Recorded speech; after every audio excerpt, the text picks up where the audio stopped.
I just looked across the room and there's a little kitchenette thing there, and my cat is asleep in the skillet. I think I know what I'm going to have for supper tonight.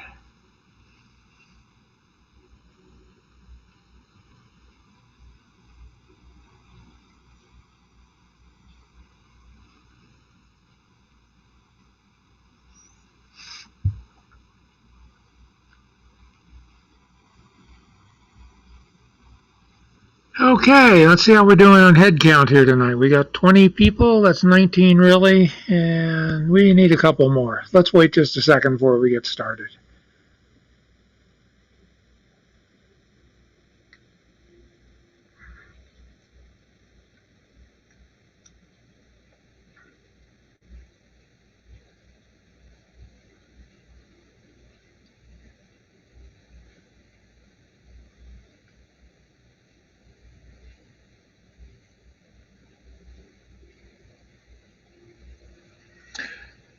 Okay, I don't think anybody else is going to be sneaking in the room, so we'll go with what we got here. What I need you to do with your homework, the program you wrote, is you're going to send me an email. In the email will be two files. Only the file, the .s file, model.s, and the, what did we call the other thing, project.pde. Was that the name of the two? Make sure both of those get sent as text files. In the top, in the subject, make sure you put COS 231, and in the text, if it works 100%, I want you to put there, my program works 100%. If it doesn't work 100%, I want you to put there, my program works, and I want you to pick a percentage, and then I want you to explain what doesn't work. That way I can grade these in a reasonable order. I don't want my guys to spend a lot of time on a program that's completely broken. So if it's completely broken, you tell me it's completely broken. You get a better grade on it actually than if you fibbed to me. Do we have to change the COM port index? No, we'll take care of that. We actually have an automated way of doing that. Everybody understand what you're going to do? You're going to send me your program with only those two files in it, model.s and project.pde, I believe was the name of it. In the subject, make sure it says, is it called keypad? That's something? For me, it is. Let me look. Yeah, making me do some work now. Yeah, keypad.pde. And in the other folder, it is model.s. This guy. Oops, he bounced on the other window, so you can't see him. But those two files. Make sure you tell me in the text, though. Don't if it works a lot, don't give me lots of words. If you give me lots of words, you get pushed to the bottom of the stack. Now, one good point is if you get the percentage right, meaning you told me it was 80% correct, and that's what we give it, you'll get some extra points because of that. If you tell me it's 90% done and it's like 20% done, you're going to lose a lot of points. So make sure that you estimate as closely as you can on whether it's correct or not. And I'm assuming a goodly number of you got it correct. I got a bunch of people telling me that people were copying their code, but that we'll deal with separately. Oh, wait, what do you put in the subject line? COS 231.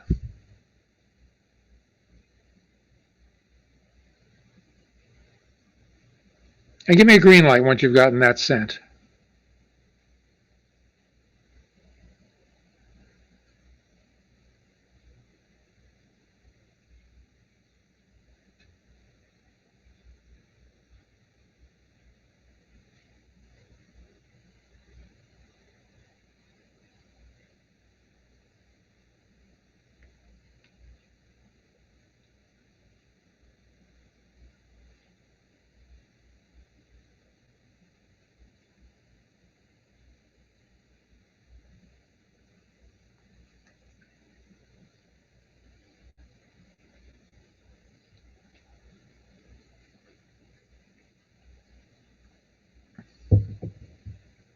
If your green light goes out, don't worry about it. We'll turn them all back on in a second.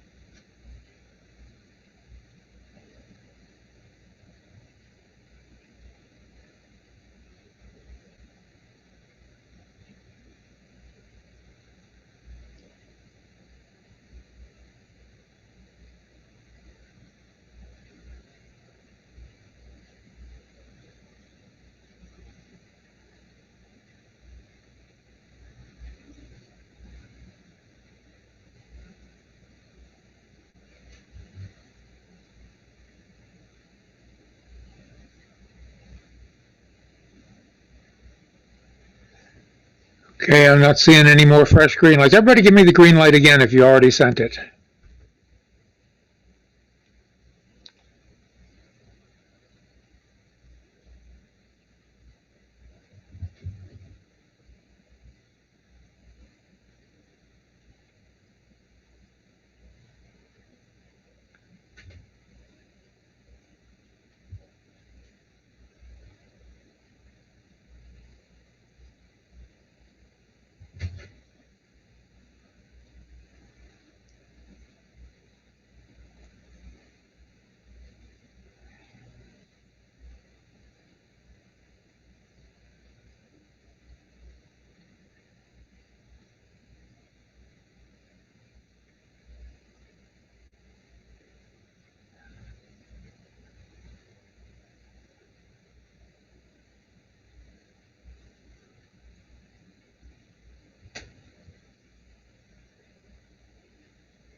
Okay, let's get started then with our material for tonight. We're going to do a review of whatever you think is necessary to help you all get 100 on the exam on Wednesday.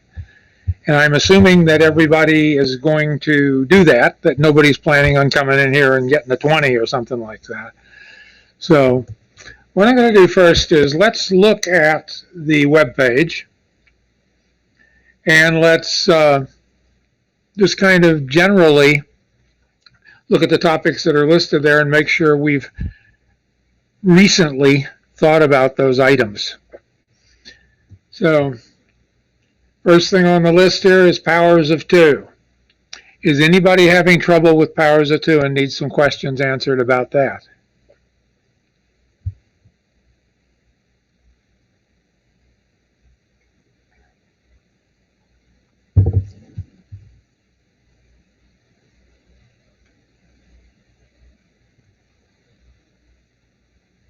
Okay, you know what 2 to the minus 4 is.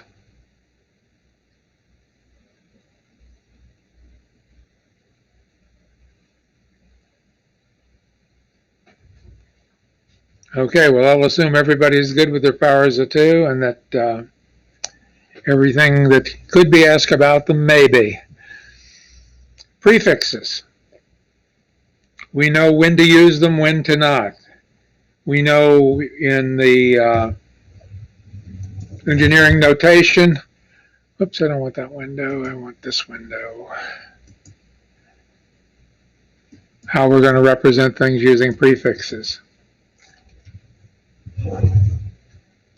So if I have 0.0011 milliamps, is that a correct engineering notation with 2 significant digits? Hit me a green light if it is. Hit me a red light if it's not.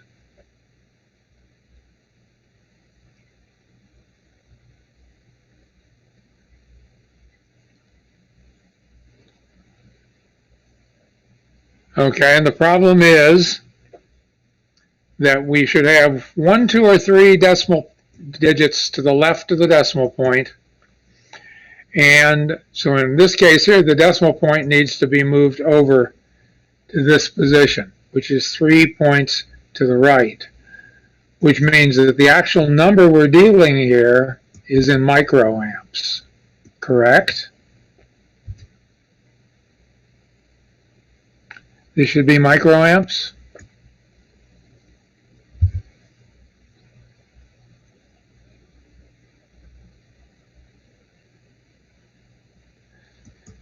Okay, so the number we originally had,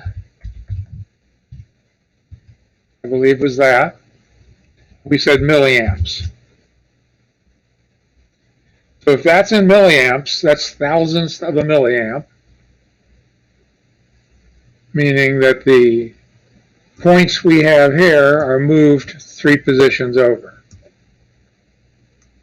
Now, how do we know which one we're going to be using? Well, this would be proper.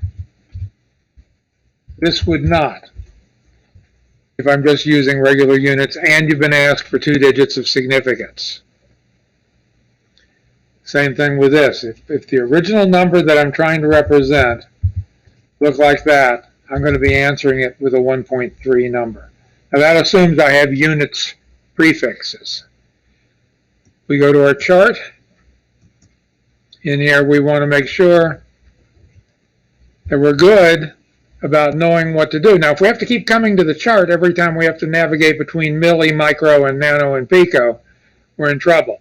We need to kind of have an idea of what these values should be. So if I'm giving something in a capacitance and I say I have 0.01 microfarad,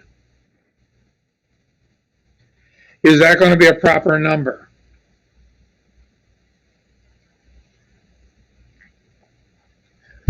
Green light means yes, red light means no.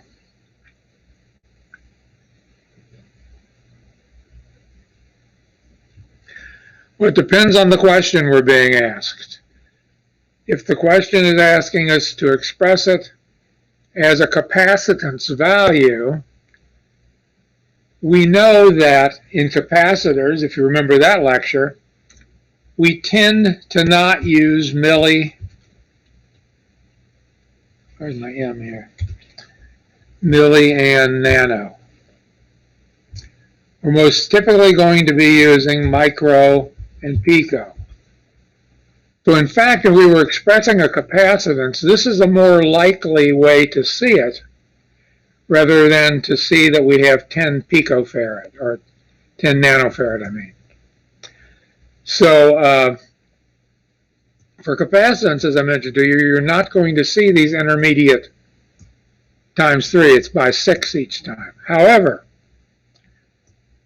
if the same value were being expressed to you as milliamps,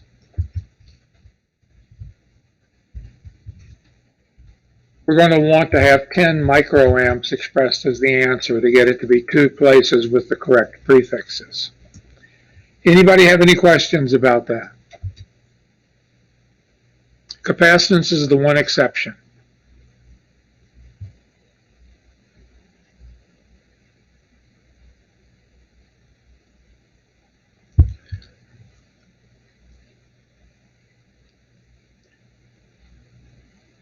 I had one student last year on the final exam who didn't pay attention to the prefixes. He didn't pay attention to the 3 positions, or he had 3 positions of numbers and we wanted 2. He basically missed all of those questions. And he just missed them because he didn't put them down in the form we asked for in the problem. If we ask for hex, we want hex. If we ask for decimal, we want decimal. If we ask for binary, we want binary. So pay very close attention to that. You don't want to not get a good grade on the test because you didn't follow the directions. And computer science is all about following directions. It's very binary in that way. Okay, let's go back here.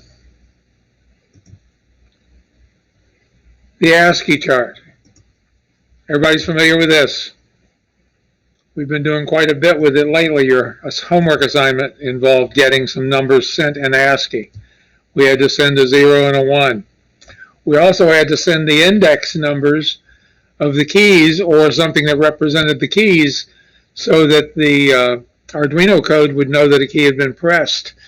And we had 12 keys instead of 10, so we had to deal with sending a character for the pound key and for the star key. And hopefully you resolve that in your solution to the problem. We also have to know about parity with this. It's not a big deal. But if somebody said, take the letter S, well, let's use a simple one. A, we know A looks like that. It's a 41. And they said we wanted to write the number using mark parity. We know in mark parity, the first digit gets turned on. We also know that if it's at space parity, it would remain off. If they said even parity in this case, it would be off. And odd parity, it would be on.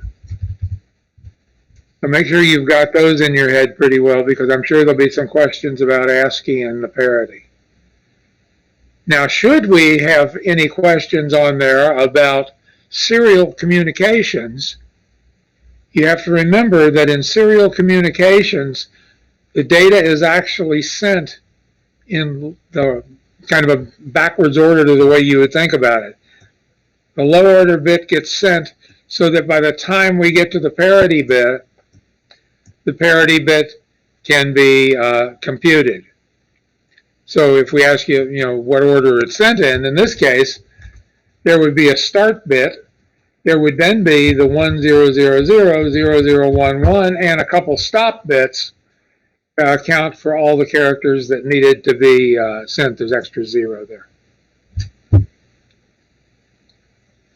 So just be aware that RS-232 is going to have some other restrictions if we talk about that. If we're just talking about serial communications, we're not specifically talking about RS-232. Now, on your Arduino ATmega chip, you would need to look very carefully if we ask you questions about in what order is the data sent, because the data sheet will tell you. And that's something you want to pay a lot of attention to. Any questions about the Ascii chart?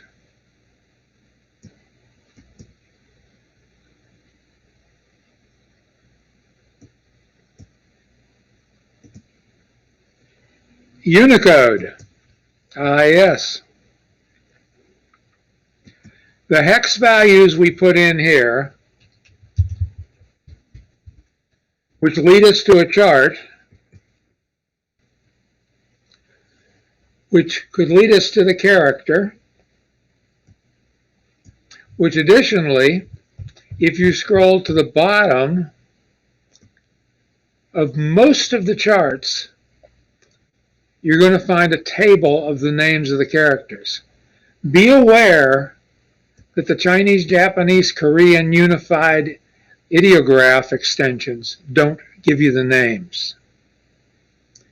So it would be impossible to come up with the name of that character unless you just happen to know because you either spoke Japanese, Chinese, or Korean. If we take one that is in the range where we can, let me go back and do this. But remember, these are code points that I'm typing in here, and you want to know that term because a lot of people get confused with encodings and code points. So let's take 235. It's 4 characters because of the codes they wrote on their page. Here we're going to find 235, and 023 is here, so 0235 would be right here. If we go down to the bottom of this, is most likely we'll have the table.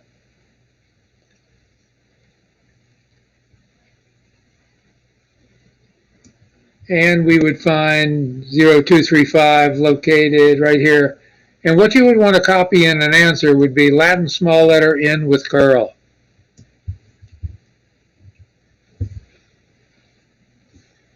So somebody asks you what a 0235 code point is, or if you had computed the code point, having been given either some UTF-8, some UTF-16, some UTF-32, the code point's what has been encoded. This is the letter that's encoded at that point.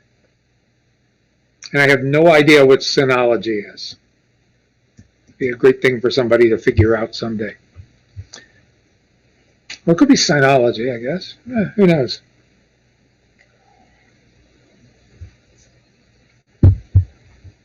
Okay, do we need to go over any problems of conversion?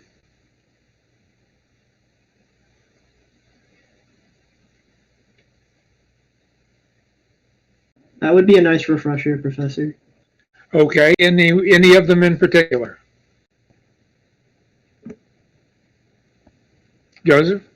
I have one from a previous test. Can you encode Mark 29 into ASCII using odd parity?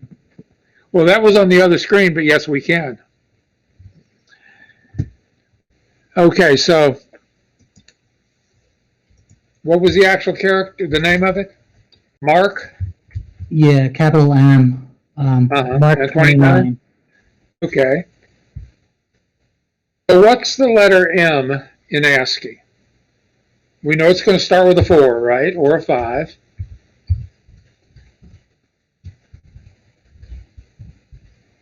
And the M is what letter of the alphabet? That would be D. With 13, right? M is the 13th letter. Okay, lowercase a starts with a 6. It's a 1. An R is the 18th letter of the alphabet. Am I correct? Somebody correct me there. Cheat and look it up if you have to. But if it's 18, it's going to have to start with a 7. Right? And so it's going to be, is it a 7-2? Yes. Okay. Yeah. A K is the 11th letter of the alphabet. Is that right? Yes. 9. Oops, that's a 2, isn't it?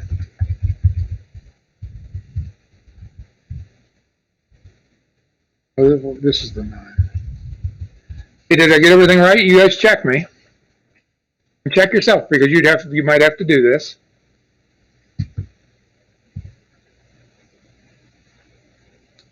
Everybody good? Okay. As long as Tatiana says so, I know it's right because she's very, very careful with her work. I like what some of the things she's turned in. Okay, now what type of parity do we need to use here? That was odd. Hold on. Odd parity? I don't remember. Yeah. Yeah, odd parity. Okay, so right now it has 4. That's even, right? So this would become a 1 to make it odd. This has 3, so it's already odd. This has 4, so it needs 1 more to make it odd. This has 5, so it's already odd. It has 3, it's already odd. This has 4, so it needs 1 more to be odd. So this would be a CD. 6-1. Box 2. 6B. 3-2. B9. Did I get it right? Yeah. Okay. Does that make sense how to do that? Yeah. So for the answer, you would just group them together within the bracket. Inside the bracket, I would probably separate the letters just to make it easier to look at. Okay. Thank you. And that would be inside the brackets for that.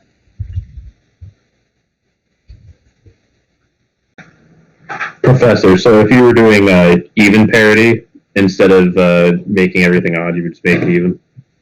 Basically, it was even parity. All the ones we just wrote would be reversed. Right? Yeah, so where we would put a 1 for the first one, and instead of a 0, we would just leave it, and then the ones that are fine, we would put a 1. Okay. Right, and if you look at it, you count them right now. There's 4 in there, so that's even. 4 in there, that's even. 4 in there, that's even. 6 in there, there's even. 4 in there, it's even. And 4 in there, it's even. So this would be odd parity. I'm sorry, even parity. Because we make the number even by either adding something that makes it odd or even. And so this would be a case where the numbers down here, of course, now aren't these values anymore. Everybody good with that? If you have questions, now's the time to ask. We got plenty of time. Professor, could we go over, this was also from the first exam, it was the floating point problem? We will. We'll get there in a second. Let's do some Unicode Simon had asked if we could do some. Simon, did you have any in particular you'd like to do? No, I just wanted a refresher. Okay. Let's say we have a code point. Let's take a simple one. And we're asked to take and encode this code point in the following things. UTF-32, UTF-32, and let's qualify them here. Big indent, little indent, UTF-16, big indent, UTF-16, little indent, UTF-8, which can't be big indent or little indent because it's only 8 bits long, even if the code's multiple bytes. So this is in hex, and we want to encode it into these various forms. UTF-8 needs 32 bits, so it's probably the easiest one to encode.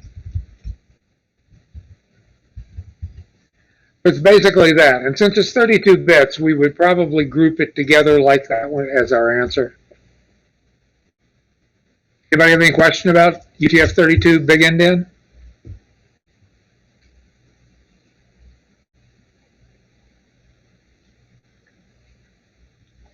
Okay, little indent means that basically we're going to reverse everything.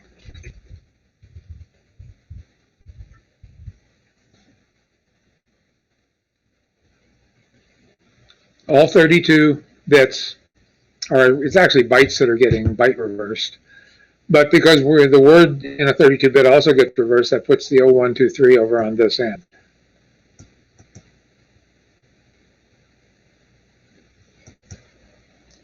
Anybody have a question about that? Notice the nibbles don't get reversed inside the bytes. It's just the bytes that get completely reversed.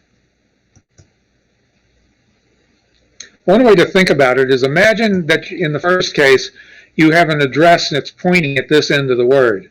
If you read the word from this end, it's going to be 000000123.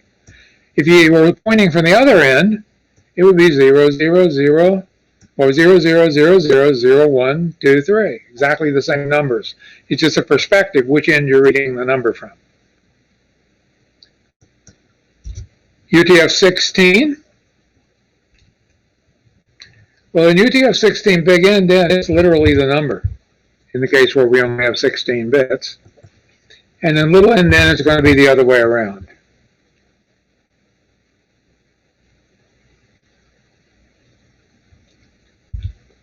In UTF-8, remember how UTF-8 works? We'll look at binary for a second. Is if it'll fit in 8 bits, we start it with a 0 and we have 7 bits to encode the thing in.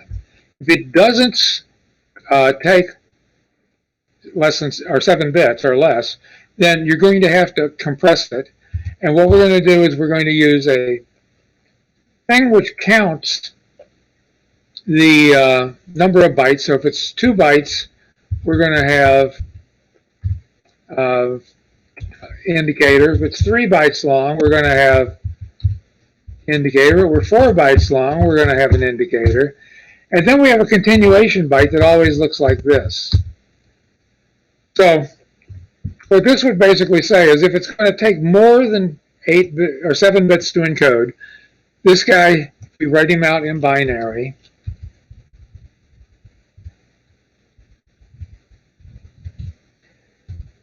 takes this many bits to encode, because we have to get to the leading one. And so that's 1, 2, 3, 4, 5, 6, 7, 8. It takes 9 bits to encode that particular piece of data, even though it fits in 16 the way we're going to write it in UTF-16. It really only takes 9 bits. Since we can't put it in 7 bits, we have to ask ourselves, could we put it into 6 bits plus 6 bits? I'm sorry, I left a 0 out here. 5 bits, all these have a 0 missing. That's my mistake. In 5 bits plus 6 bits, and that's 11 bits, so sure we could. So we can write down the 110 5x's and the 10 and 6x's. That's 2 8-bit entities. And we're going to take this number and we're going to stuff it in here so that we need the last 6 digits to go here. So what is that? That's 1, 2, 3, 4, 5, 6. That's these guys.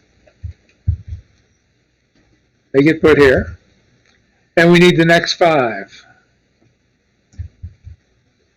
to go here. So we could write this out now in UTF-8 as being Charlie 4, A 3. Now, if I were presenting this answer, I would probably keep the bytes separate because there really are, it's UTF-8. Even though the code is all one thing, we would not count off for that. But just to be very clear that it's 8 bits and 8 bits, I would probably leave them separated inside the angle brackets. Anybody have any other questions about this particular part of Unicode?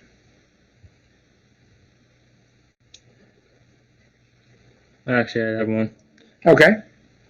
Yeah, so can you do an example where we would have to encode from, let's say, UTF-16 or like UTF-32 to 16 and use like the surrogate pairs? Okay, well, in surrogate pairs, remember it's the code point, not how it looks in UTF-32 that matters. So if I have a number which I can't fit in UTF-16 directly, meaning it's bigger than UTF-16. So an example of that would be 1, 2, 3, 4, 5, right? I can't put that into a UTF-16 entity. And the only time I ever need surrogate pairs are when I'm using UTF-16, because 32 can hold the 21-bit maximum that it could be. So anytime the thing exceeds 16 bits, I'm going to have to consider, if I'm using UTF-16, putting it into surrogate pairs. Now, what we do know is that there are 2 kind of flag bytes that we're going to be working around. One is B800, and the other is B Charlie 00. So it's 2 UTF-16 entities that we're going to be working with. And what we're going to do is we're going to take this number and we're going to divide it into 2 halves, each half of which is 10 bits long. But prior to doing that, we're going to subtract that number away from it. So the number we're encoding here is really 0, 2, 3, 4, 5. We're going to know to put this number back later because we know how we encoded the thing to start with. So if we ever do it in the reverse direction, the last step is to add that 10,000 back in. It's really not 10,000, but it looks like 10,000. So now we've got this set of numbers. Let's just write this out in binary. Oops.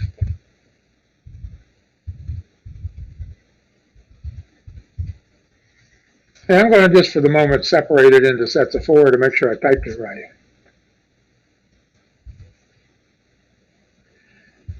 Okay, so we have 0, 2, 3, 4, 5. Everybody's good with that, right? Give me a green light if you're good with that. Yeah, I thought you guys were. And then what we're going to do is we're going to split it in the middle. We're going to take these 10 bits right here and those 10 bits right there. We're going to add it either to the high surrogate or the low surrogate. Now, let's write both these numbers in hex, and we're going to add an extra 0 on it because we have 10 bits here, right? This is what's really here. So if I write that in hex, it's 0, 0, 0, 8. Right, there's some 0 bits out here. And then this guy, remember these sets of 4, will make this guy have a 0, 3, 4, 5. And everybody see what I did there? I'm basically stuffing the front of this with 6 extra bits. Same thing over here. Because I need to have enough bits, 16 bits, to add to this. This is 16 bits long. So the first number is going to get 8 added to it. The second number is going to get 0, 3, 4, 5 added to it.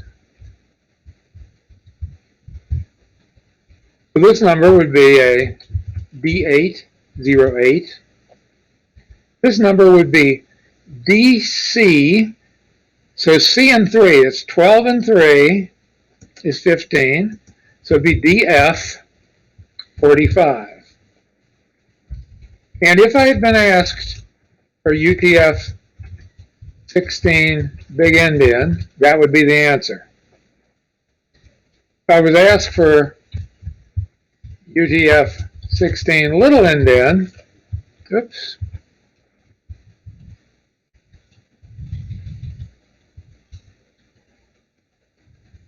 I would have to reverse each 16-bit entity. And that would be the answer.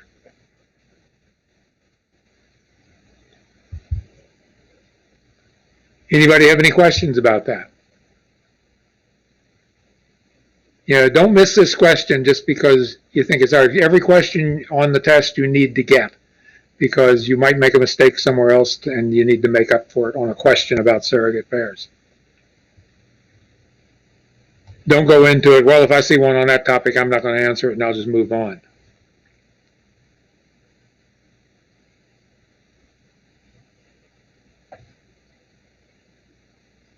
Okay. Anybody need any other questions about surrogate pairs? I saw a red light there for a second, didn't see whose name it was on. Wait, just to make sure I got this. The thing we had first was the code point, and this is the encoding. Uh-huh.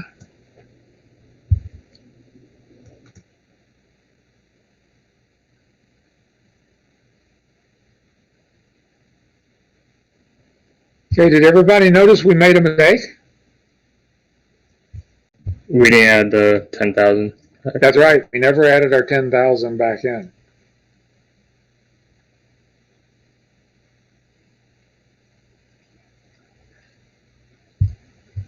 So let's assume we wanted to add 10,000 to our numbers here. After we do the addition, we've got everything in place,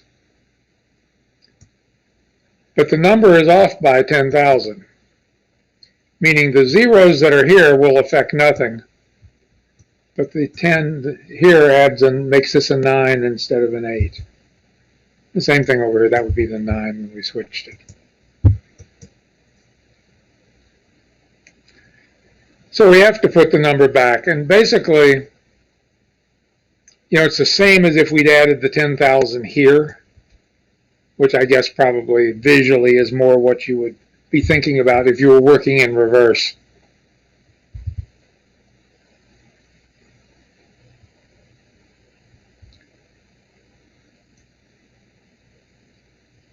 Okay, speaking of working in reverse,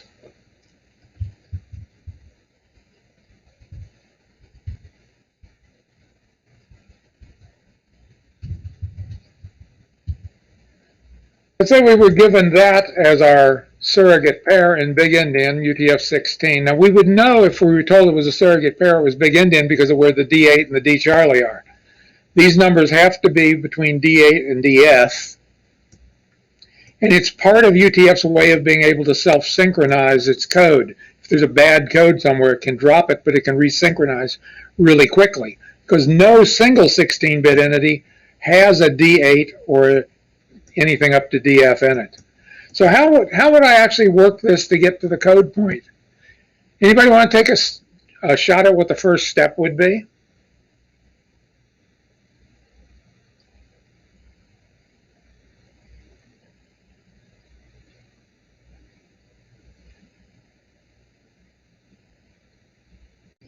Would you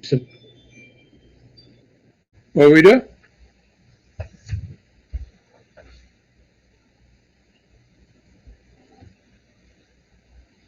Well, we know we have to get to the number which said, what did we add to D8 and D Charlie in order to get to this particular number?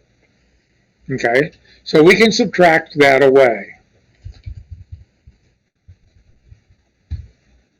Now, the fact we have a number that looks like this gives us some problems.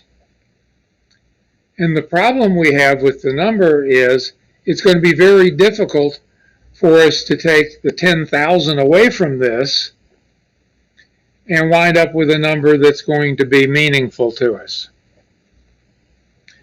And so let's temporarily pretend like we were going to do that. When we subtract the 10,000 from it, what do we wind up getting? Well, we have borrowed to this position right here, a bunch of, like borrowing a 1 from here. So we're going to wind up getting F's in these positions here. And I'm sorry, we're doing the addition here. No, we're doing the subtraction here, I'm sorry. 0, 0, F, F, F, F. Now, 1. Now, is this a possible number that we could actually encode? Do you mean 1111 here? Let's see. Did you mean FFFF or did you mean 1111? Oh, I'm in binary, yeah. Yeah, it's just yeah. Yeah. So you were thinking F in your head. I'm thinking F for the whole thing. Yeah, maybe I'm thinking of the grade I should be getting on this tonight. Now, once we have this number, no, actually I do mean F. We're in base 16 here. I do mean F, not G. Now, how many bits do I have here?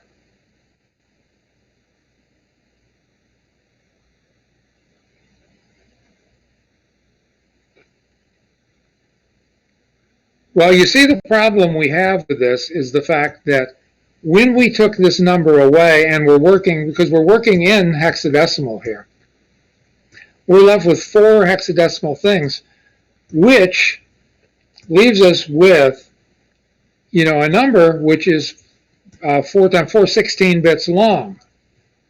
The maximum number we can work with is going to be 21 bits long, which means one more nibble plus a little bit. So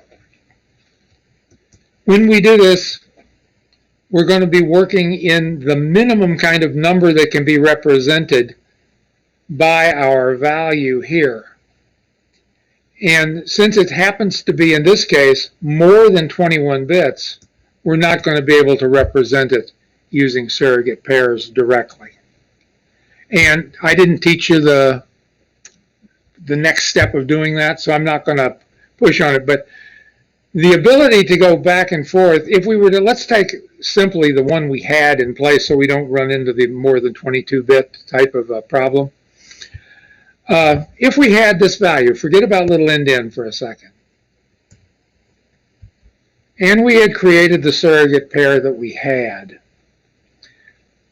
we have to remember that the number we're adding in, this extra number, was removed up here from the code point originally.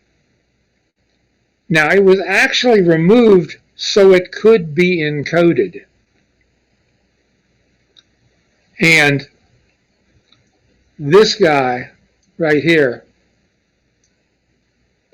in spite of all we've been talking about, does not involve being reinflated by the 1.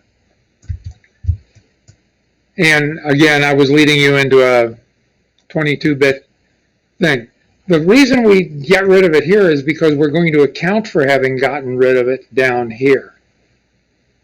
So if we don't deal with the numbers which are bigger, and we go back to our number which was here, and we say, okay, we're not going to try to encode the longer number.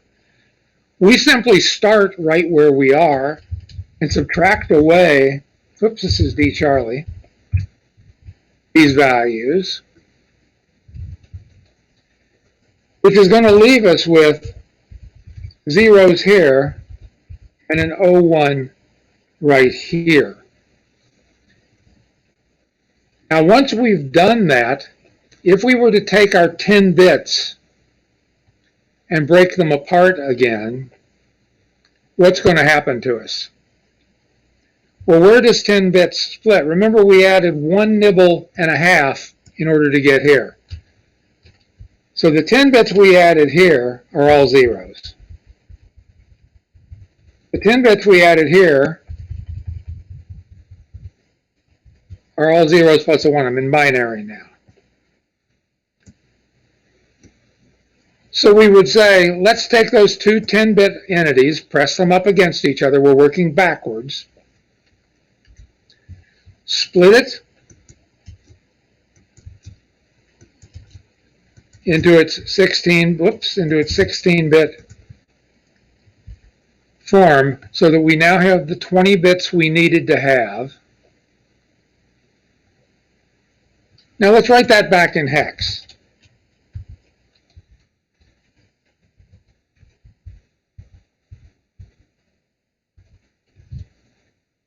Okay. Now, this is where we would add back in, because remember we're working up the page, we'd add back in the 10,000. Which means the code point that's encoded by this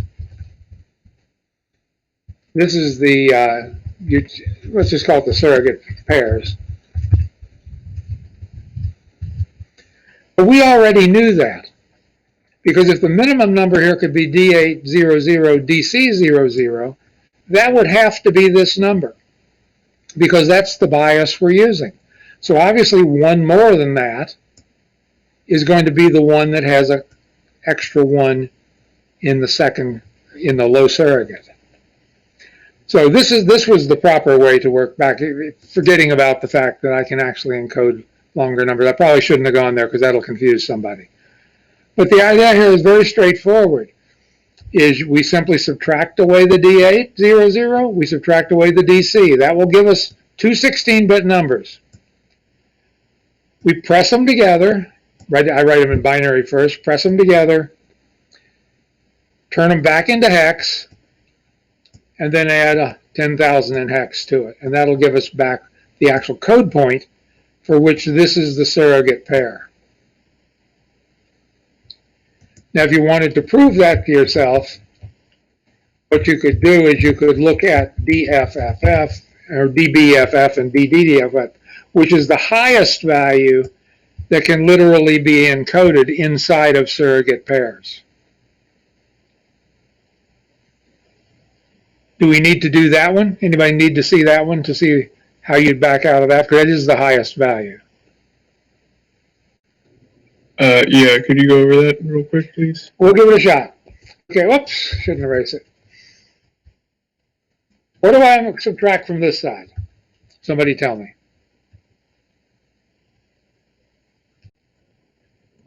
D800, And from this side?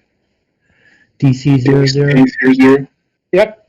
Okay, so difference between 8 and 11 is 3, right? Is that correct? Yeah. This is a 3FF. And this guy right here is a 0. Difference between C and F is 2. Oops, FF. Write that out in binary.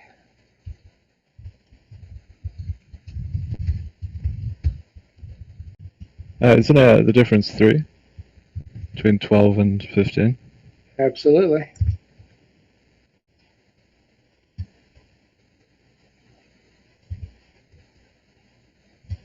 I can't hit my 1 key. Keep wanting a 1 and a 2 keeps appearing. We need 10 bytes to need another 1 there. It's going to be right in here, right? And the 10 bytes we need on the other side of this will be the 10 bytes that sit right here,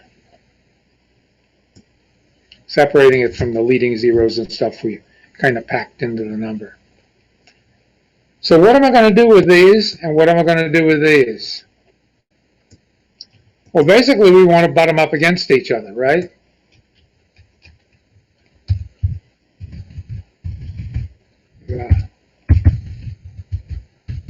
don't think I got enough of them there. I did.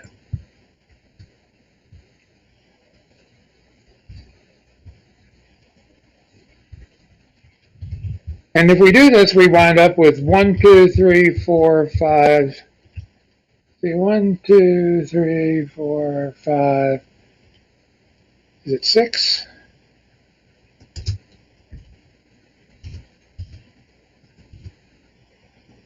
Five. Okay. Oh yeah, and then we have to add to this 1, 0, 0, 0, which is going to overflow that guy and leave these guys alone. Okay. That's not enough. We need one more F. Now, where did I lose an F in this?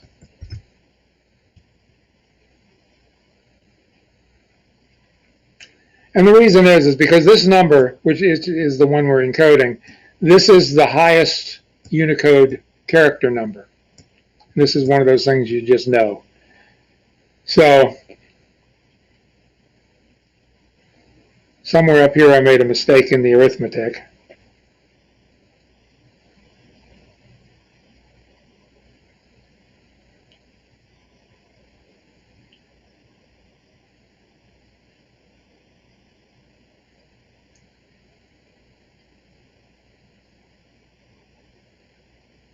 Which I'm not saying off the top of my head right now. Wait, why do you suspect? Yeah. What's that? Well, why do you suspect you made a mistake? Well, because this number, it should be lined up like this. Is that going to do the right thing? Yeah, that'll do the right thing. Yeah. Okay. Yeah. It does. Yeah. My addition was wrong down here, but this is the highest number. So we know the range of surrogate pairs is this, and the bottom number is this. So we can encode all of those numbers because they don't fit in 16 bits. And this is the highest Unicode number that's been assigned. So as long as we don't add any more Unicode characters, we're going to remain okay with the thing. I apologize for the poor explanation of that as we went along through there, but I think you guys, you've done enough of these that you should be able to do them. Anybody have any other questions about the Unicode?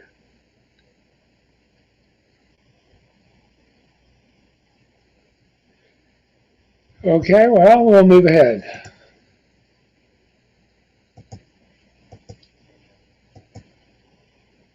Here.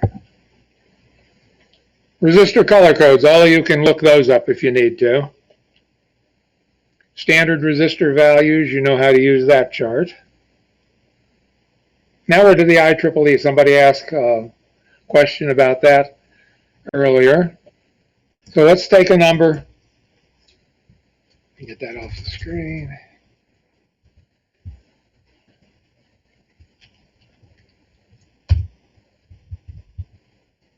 Let's encode that in IEEE 754.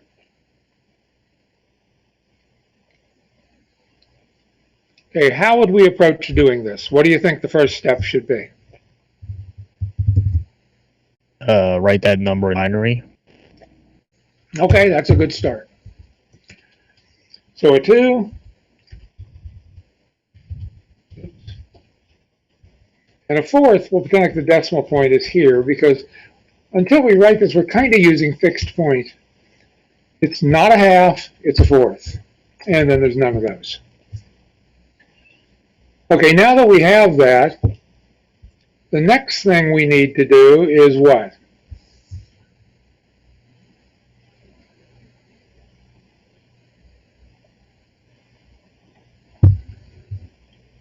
Move the decimal point till there's just a 1 leading. Okay, so to do that, I have to move it 2 positions. Isn't that correct?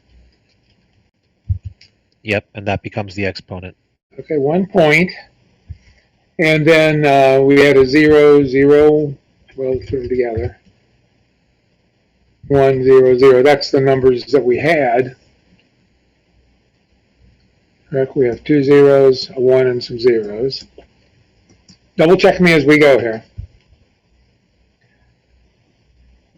Now, we moved it 2 positions. Is the number we're going to encode, is this smaller or bigger than the actual number? Sorry, Professor, didn't we only move it 1 position? Did I move it 1? Yeah, it's 1. I thought those zeros looked a little weird there to me.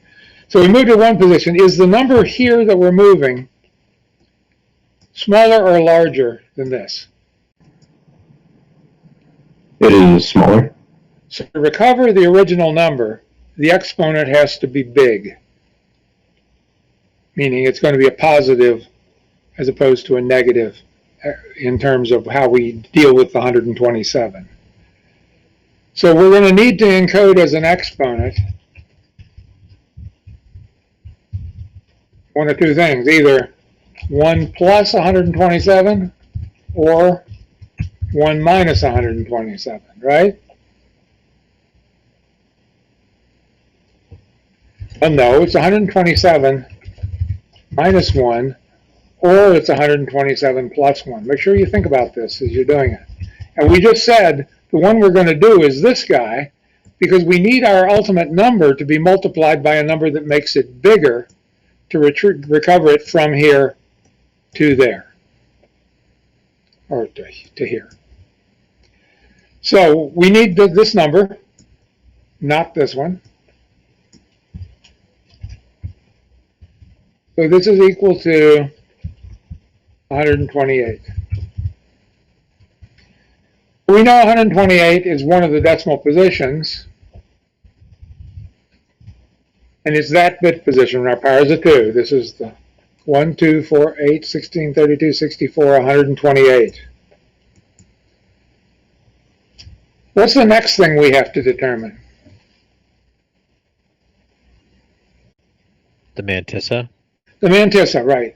And the Mantissa or characteristic, you might hear it called either one, is going to be the numbers that after we've normalized it, which is here, that sit to the right of the decimal point.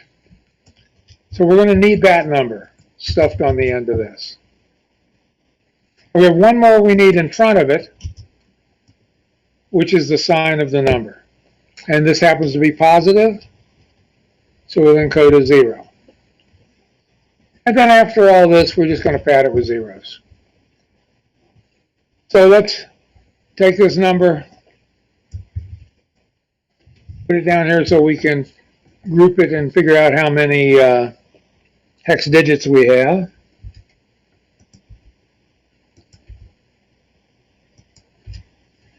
Break it into sets of 4.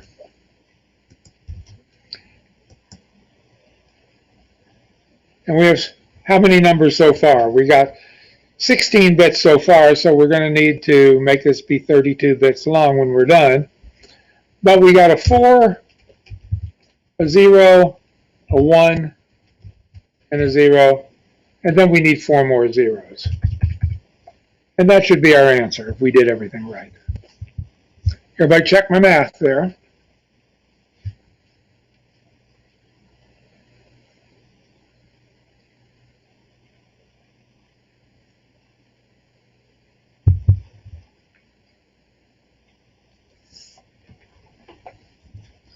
Okay, let's do one the other direction.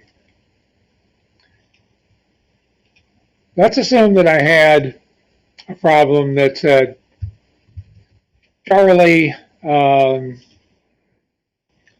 keep it manageable if I can here. Charlie 7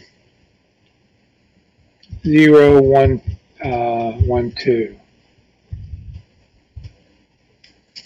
Okay, well, we may not come up with the exact value here because I may not want to grab the calculator out, but let's put into place what we need to do. How do we divide this first number up? Well, we can write it in binary. Charlie, 7, 0, 1, 2, and some zeros. We know that to be the sign. We know that to be the exponent. And everything else is the mantissa. So I'm going to separate it a little ways.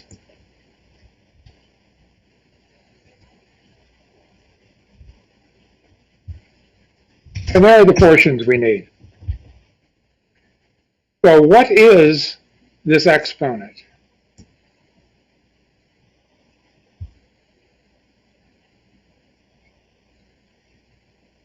Anybody want to take a shot at what value that is?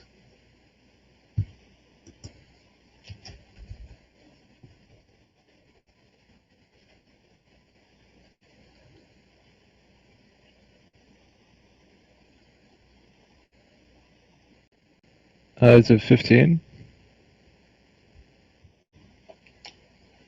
Okay, we have 128 plus 14. So the number you'd add to 127 would be 15. So we have a negative number. It's going to be times 2 raised to the 15th power. And what is the actual number we're going to do? Well, it's going to be whatever this value is right here, with a 1 stuck in front of it. So it's 1 point that.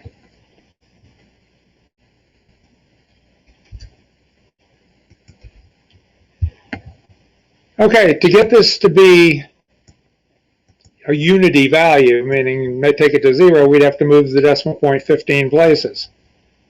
The number is going to get bigger. So this is 1, 2, 3, 4, 5, 6, 7, 8, 9, 10. There's 11. Now we're after 12, after 13, after 14, after 15, if I counted correctly.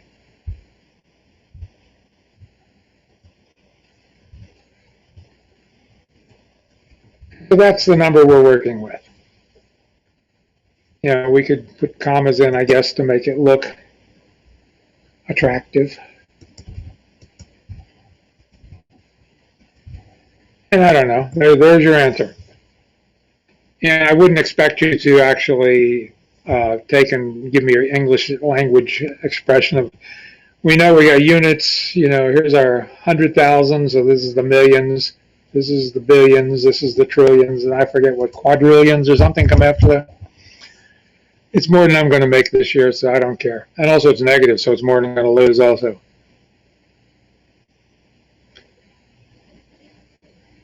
Do we need to do any more of those? Can we do one more, please?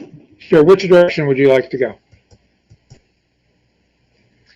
Into or out of floating point? Into. Okay. So let's take the number, let's take a simple one. 103/8.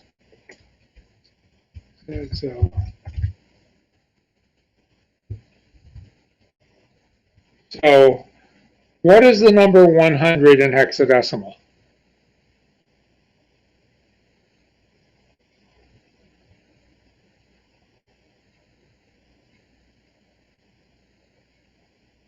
$64. Okay. So it's 64 and 3/8 in hex. So the 3/8 we know is not halves. So it's going to be 2 quarters and an eighth, right? So the 64 we have to turn into binary. So 1 followed by a bunch of zeros, right? No. A lot of people make that mistake. They think 64, oh, that's decimal. No, that's hex. So 6, 0, 1, 1, 0, 4, 0, 1, 0, 0. So this is the number that we want to encode. I'll put a space around the decimal point so we can see it. How many positions do we have to move the decimal point?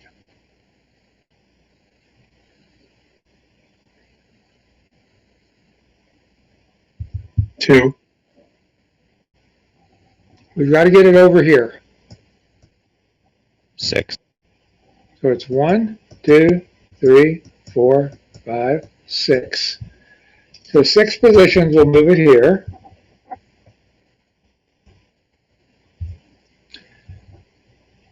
So now we know most of the things we need to know. We need to take 127 and add 6 to it. That's going to equal what number?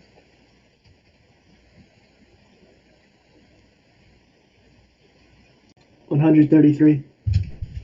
Okay. That's the same as adding 128 plus 128, 8. Come on, 8.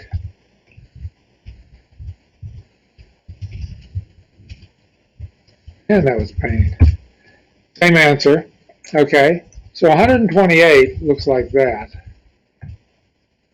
Add 5 to that. This has to become a 1. That has to become a 1, right? Everybody agree? That would be 133?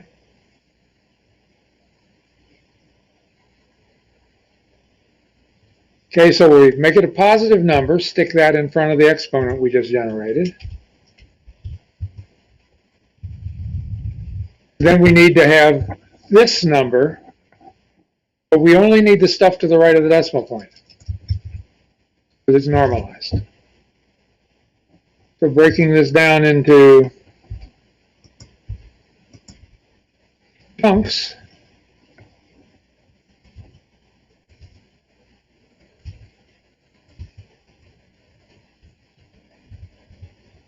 we would have a 4, 2, Charlie, 8, Charlie, and then 3 zeros.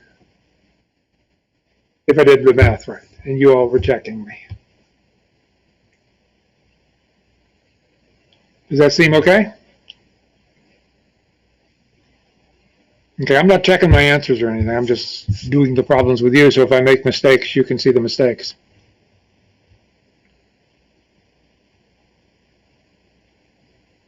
Okay, so that would be that. Anybody else need to see any more of that? Or are you guys now experts on the IEEE system? Yeah, you guys are experts.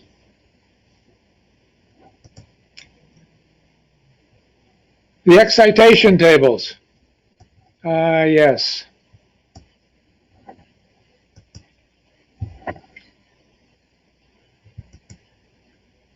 State machines. Does everybody remember state machines? If I were to draw a little state machine on the screen here.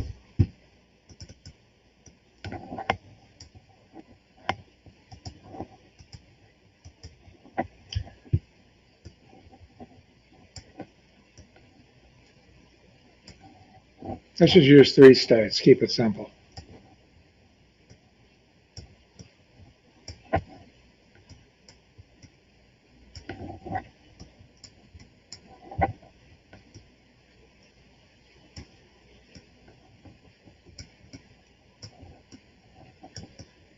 Okay, reset brings us to 0, 0. Every clock we change states. We want to build this using JK flip-flops. What do I do first?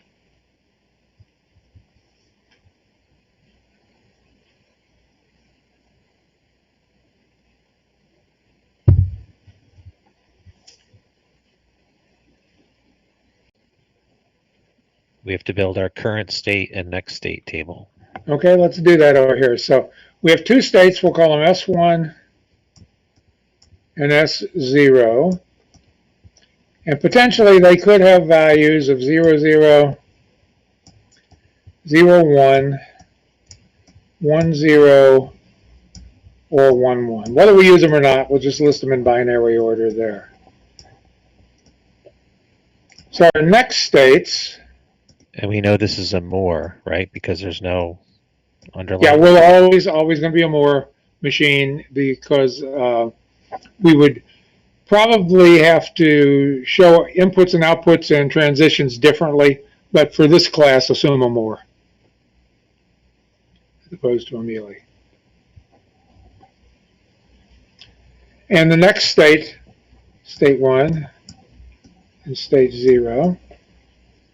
Where does 0, 0 go?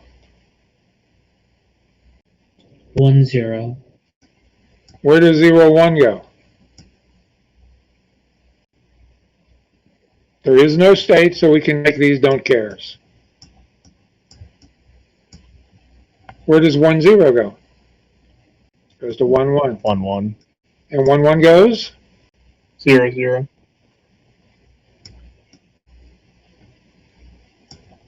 Okay, now, we said we're going to use JK flip-flops. How many flip-flops do we need? 2. 2. Yeah, 1 per state bit.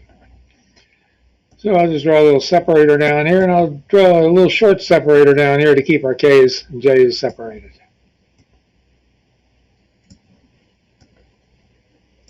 Okay, so this is going to be the JK flip-flop. This is going to be 1, and this will be a JK flip-flop. It'll be the 0 bit. So we would call this J1, and this K1, call this J0, and K0. Now the game plan, of course, is to say if we're in state 0, or state bit 0 has to change to a 1, what possible settings of J and K can cause that to happen? That's where the excitation table comes in, right? Excuse me.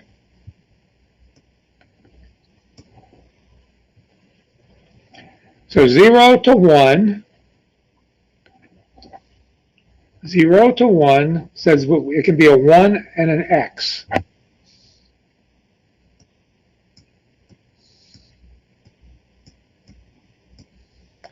We're going to go 0 to 0 for the other flip-flop. It could be a 0 and an X.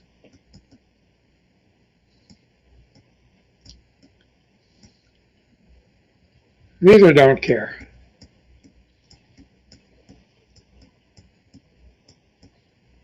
One to a 1 is an X and a 0. A 0 to a 1 is a 1 and an X. And a 1 to a 0 is X and a 1, and that happens twice.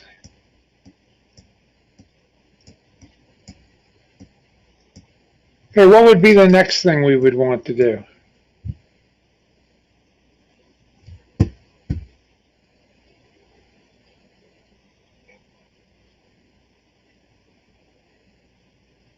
What would be the next step?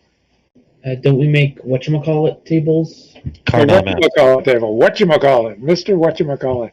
He would be so happy to know how you're remembering him. Yeah, we need a Cardinal map for each of the truth tables here. So we need 4 of them.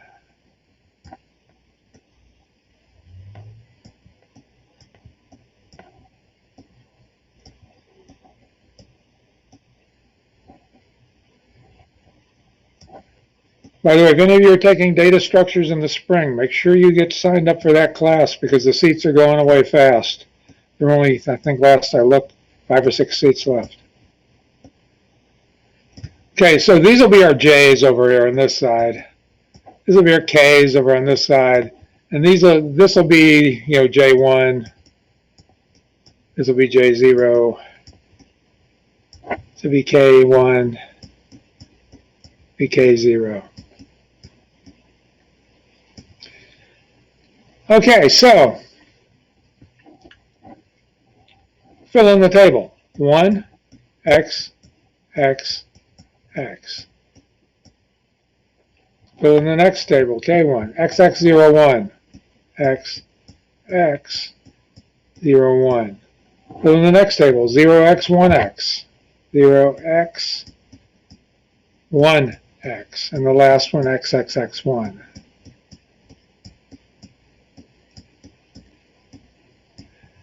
Okay, so now this guy says J1 is equal to, we could just say 1. Let's write our expressions down here.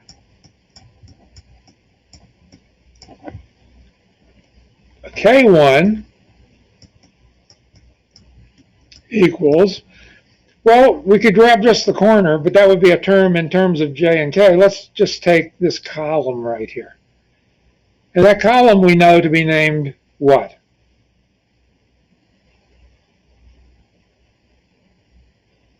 Well, the table is labeled, right?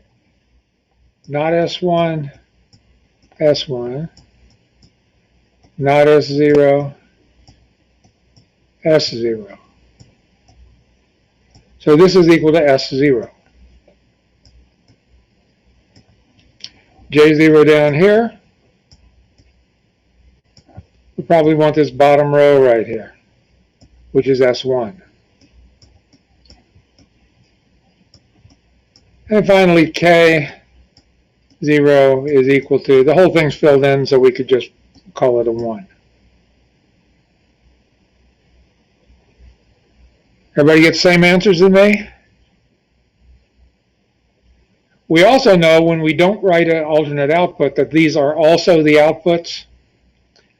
So if we look at this as being output 1 and this as being output 0, we know that output 1 is equal to state 1 and output 0 is equal to state 0. So we also can build the truth table for those rather quickly if we don't have another pair to have to do.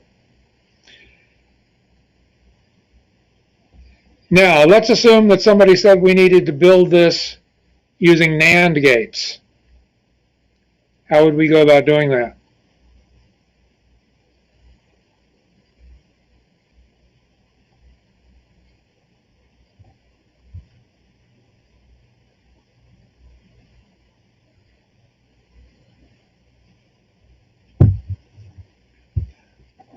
Well, we know we would have minimally 2 JK flip-flops, so they don't count in the NAND count.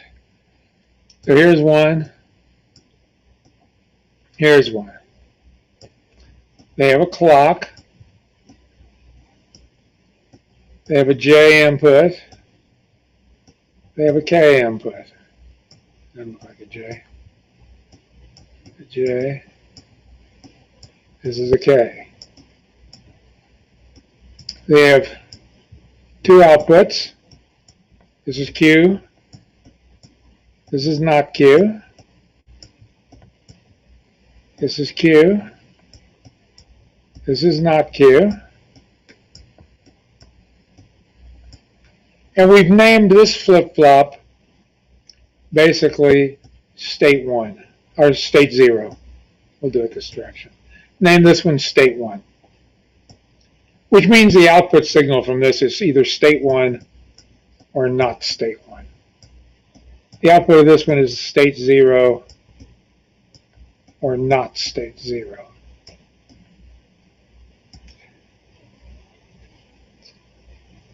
So J1, which is the J right here, needs to be tied to 5 volts.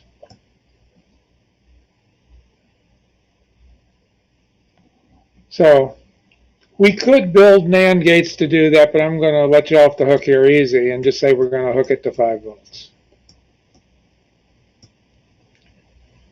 Same thing here. Well, let's do this guy. K0 is also hooked to 5 volts. So the guy down here is hooked to plus 5 volts.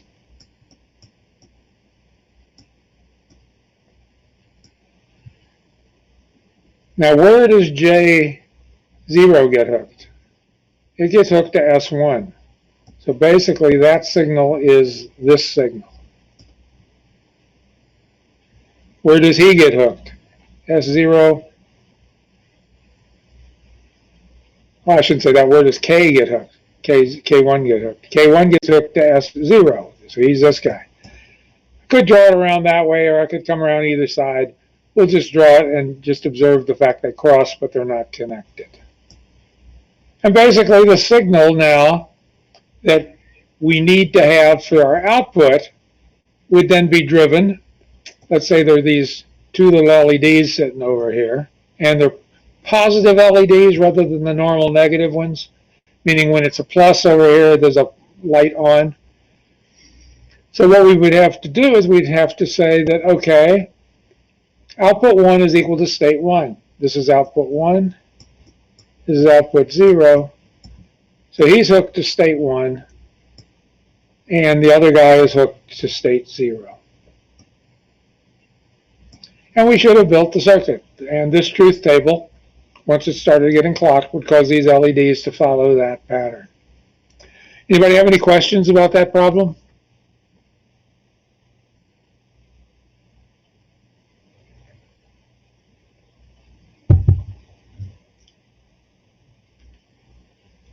Okay.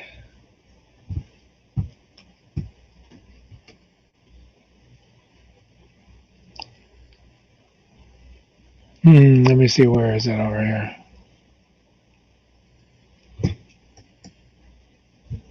What do I have here?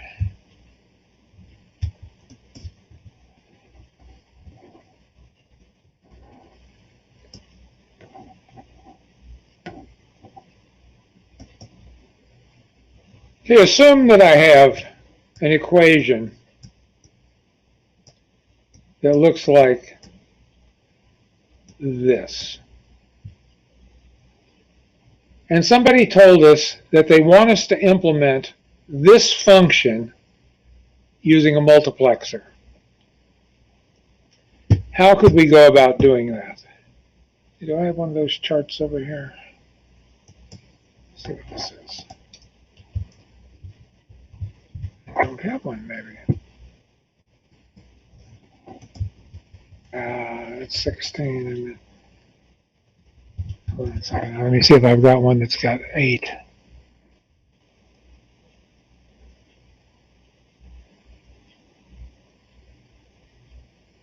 I could have sworn I did. I guess I don't. Okay. So what is the equation for this particular function? It's got 3 inputs. Let's pretend for the moment like they're called A, B, and C.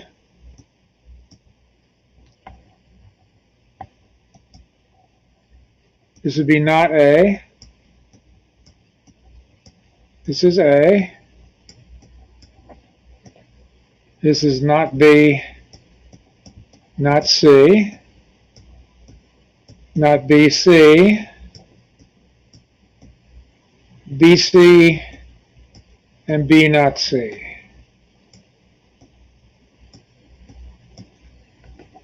Now, how would we go about determining the equation for this if we're going to build a multiplexer using it? Or we're going to use, use a multiplexer to solve it. Well, let's come over here first of all. Let's write our truth table out. We got A, B, and C. And of course, we have Y. 0, 0, 0, 0, 0, 1, 0, 1, 0, 0, 1, 1, 1, 0, 0, 1, 0, 1, 1, 1, 0, 1, 1, 1. So what are we going to write down in this column? Who wants to tell me what the bit order is there? 1 1 0 1 0 1 1 1.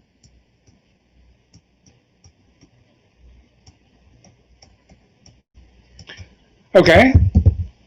Now, if we Carnell this thing, what are we going to do?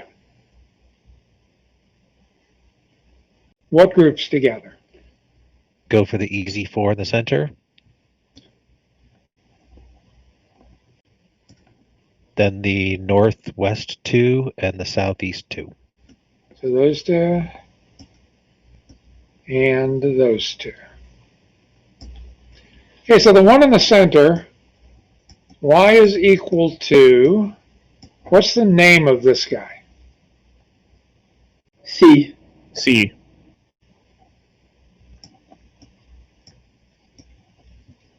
What's the name of this guy? Not A, not B.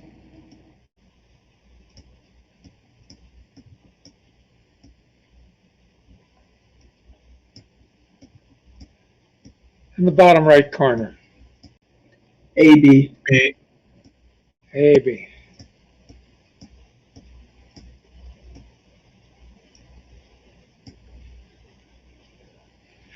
Okay, now, the reason we're doing multiplexers here, right, muxes.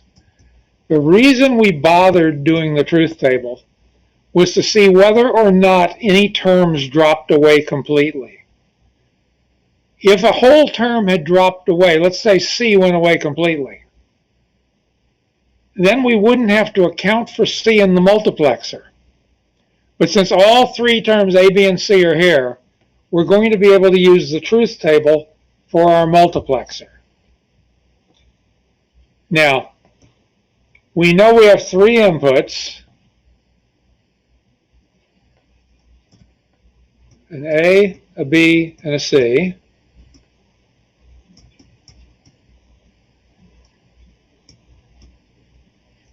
Which means we have 8 possible values to be passed through to the output, which we'll call Y here, but might be named other things.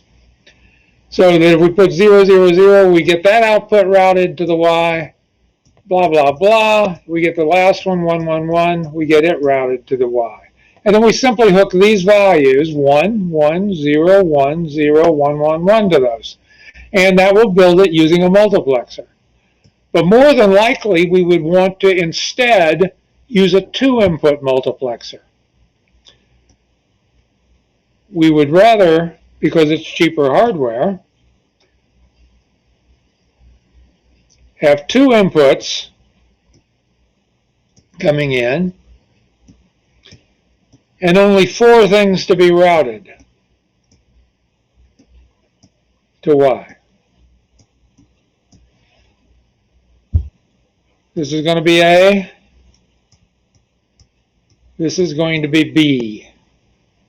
Now, this is the answer to a problem on the final exam, but probably not exactly this term, and possibly not expressed in this same elegance. Can we do that? Is it possible? Or are we stuck because we had 3 values here? Are we stuck to having 3 inputs?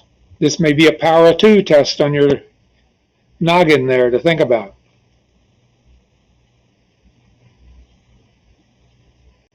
You can do it. Okay, how would you suggest we do it? Well, since we're using AB, we'd probably, on the truth table, we'd group the rows in 2s. So I'd group those 2, those 2, those 2, and those 2. Yeah. Okay, and then we use for each of the inputs to the multiplexer.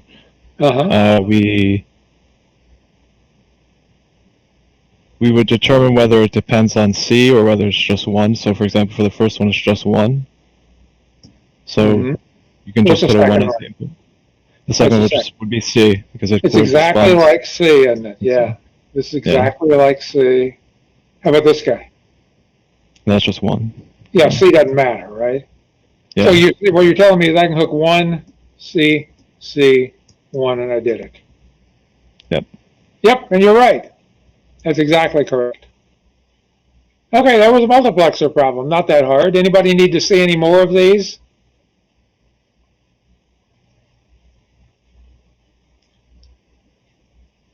Wait, I'm not sure in what way that those line up with C. Well, look at this. If A and B are 0, 1. Oh, wait, no, I got it. Sorry. Got it? The output is whatever C is. In this case, if A and B are both 1s, it doesn't matter what C is. The output's always a 1. And so we just simply hook those to the inputs of the multiplexer. Everybody good with that? Anybody else besides his question? His question was a good one.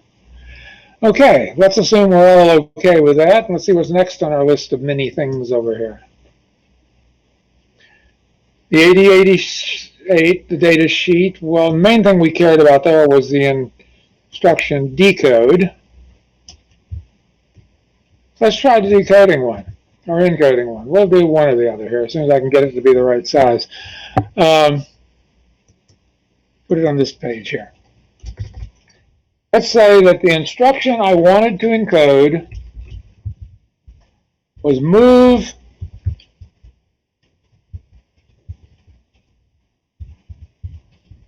and that is a hexadecimal number I just wrote, from DL.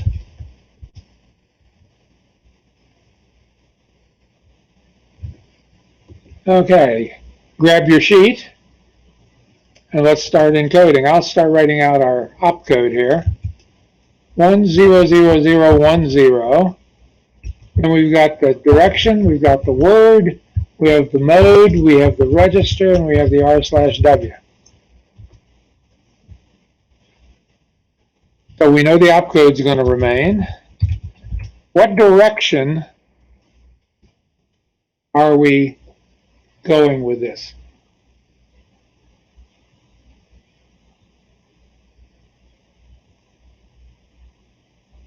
Is the source or destination stored in the register? Here's the register. Is that the source or the destination? That is the source. Okay, so we need a 1 or a 0.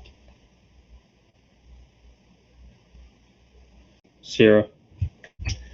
Are we moving 8 bits or 16 bits? How big is DL?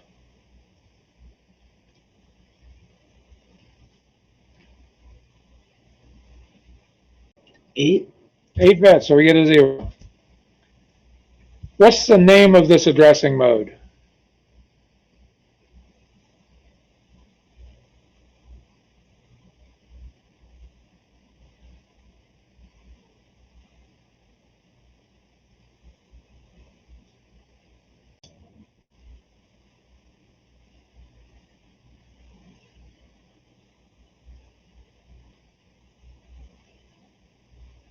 I'll give you a clue. It's base relative direct. What's the addressing mode?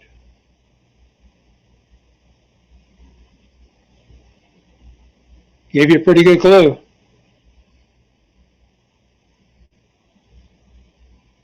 Let me give the clue again. It's base relative direct. What's the addressing mode?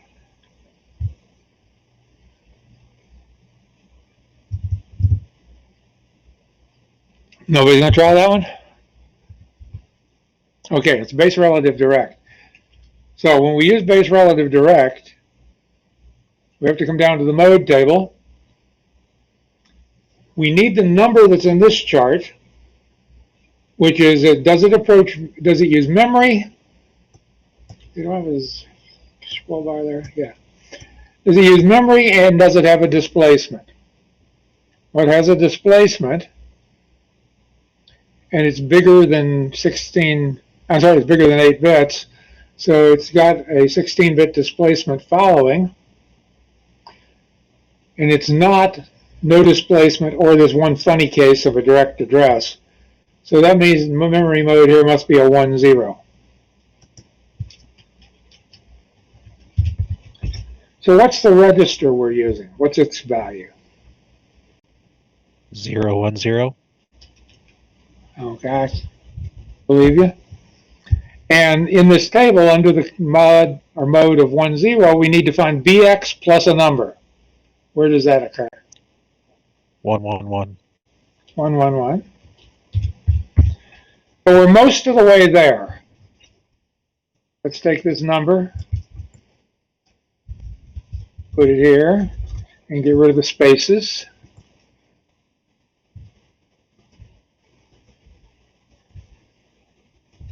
Break it up into 8-bit or 4-bit chunks. We got an 8, we have an 8, we have a 9, we have a 7, and we're almost done. What else do we have to encode? The displacement. And we have to, how are we going to encode that?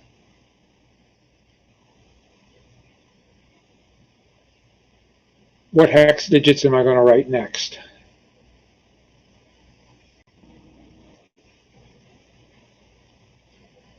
Uh, 2301. Yes, sir. We put the displacement in Little Endian. And this, of course, would be the answer that went inside the parentheses. And if somebody asks you what I was asking you and giving you hints for, you would put base relative direct.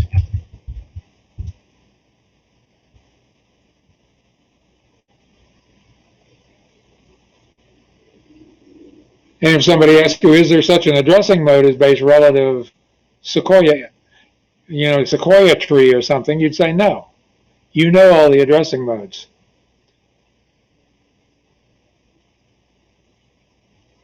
Anybody else have any questions about the 8088 instruction encoding? Do we need to do another one, or are you good with this? Would we be able to do a decoding of 8088? We could. I don't know any valid instructions off the top of my head. Let's try to just make one up and see if it turns out to be valid.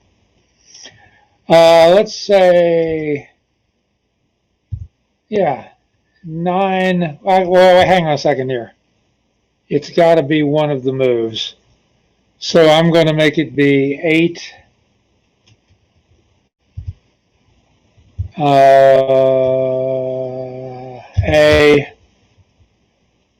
4230, and then there might be some digits. We'll have to see. Let's decode that. First thing to do is write it out in binary, right? 8 A 4, whoops, 2 3. Let me make sure that I everything in the right positions here. 8A423. Is that what I put? And then some zeros out here, maybe. Okay, so key for us was we had to make sure that the opcode starts 10010 because that's our move instruction. You don't know how to decode any other instructions. You do, but you just don't know that you do. So the next bits, what are they? What is this 1? What's this 0? What's this stuff? What is all of this? Let's write underneath it what it is. We have the opcode. Put it together again. What's this bit? This is the destination bit. This is the word bit. Those 2 are the mode. Those 3 are the register. And the next 4 are the, what do they call it in our address thing here? It has a name. The R/M. We'll see if we need the remaining digits or not.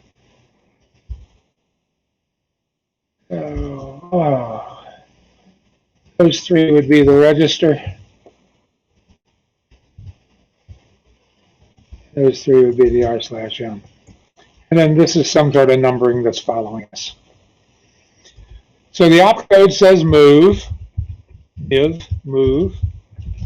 What direction are we going? Is the register the source or the destination? The destination. Okay, so there's going to be some register here, and then there's going to be some stuff on the other side. Are we moving 8 bits or 16 bits? That would be what the word is telling us. So this is really a register. It's an 8-bit register that's going to be here. Okay, the mode is 01. What does 01 tell us? 8-bit displacement. Okay, well that's what this is then. So we have a displacement of 30 on the end of it. So we'll deal with that in a minute. Now, the register we're using is 000. What is that?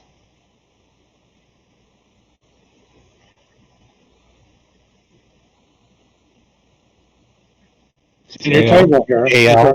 Yeah, it's AL because we're under the 8-bit stuff. So we know this register is AL. Caps. On the right-hand side, we said we're going to be doing some memory mode plus the displacement. And the displacement in hex would be plus, what do we have there, 30 in hex. So there's probably something else in front of that inside the brackets. To figure out what that is, we have to look at what that is in the table. So it's in here, what is 010?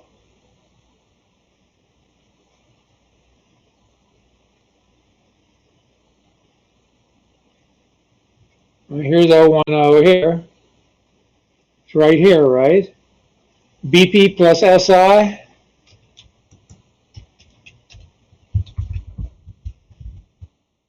Yeah, get rid of the spaces because they just take up space. Okay, so we've encoded the instruction. This is hex. So take the base pointer, add to it the contents of the SI register, add to that hex 30, go there, pick up 1 byte and put it in the AL register. What's the name of this addressing mode?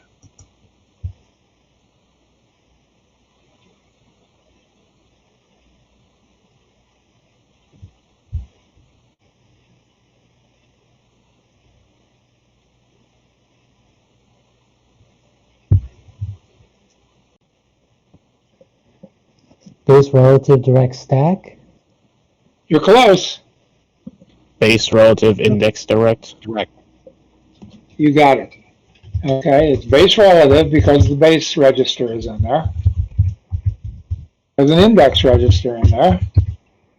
There's a direct number in there. And because BP is relative to the stack, we include the word stack. That would be the addressing mode for this particular instruction. Did that help whoever asked the question? Yes, that helped. Thank you. Okay. Do we need to do any others of these?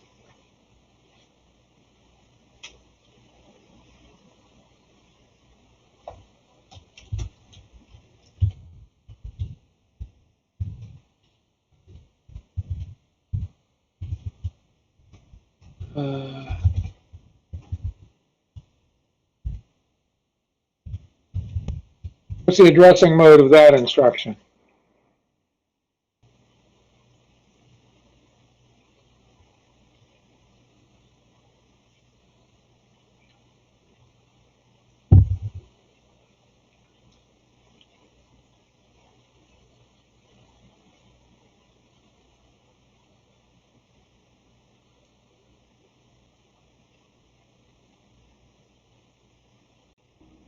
Base relative indexed addressing. Well, if it's base relative, it's going to have either a BX or a BP inside the brackets. If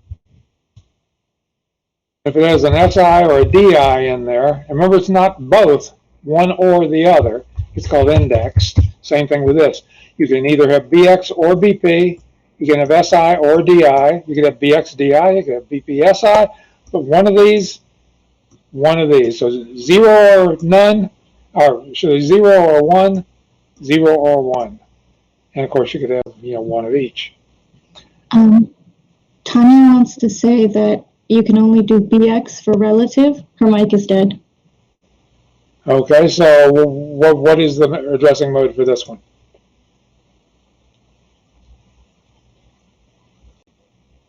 I think she said it's not allowed.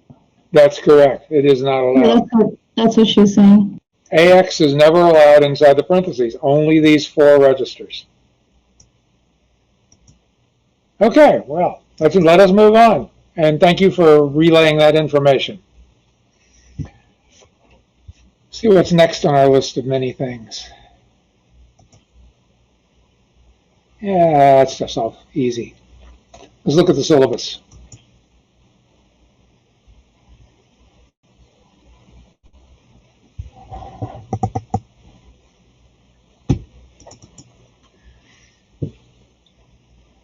Okay, number systems. Any questions about number systems? We kind of talked about them, but we're not. I don't know what that does that to me and then stays. Anybody have any questions about number systems? Any further questions about Ascii?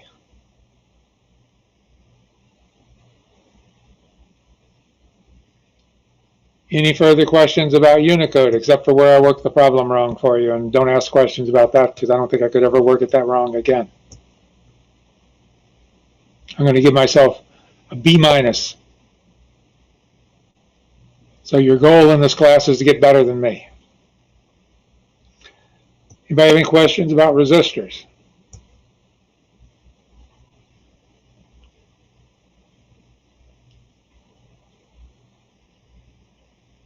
Ohm's law.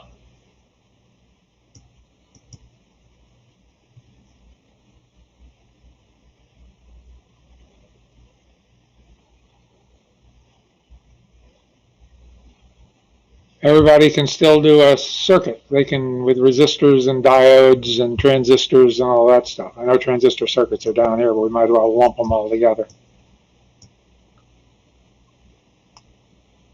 Does anybody need to see any part of any one of those?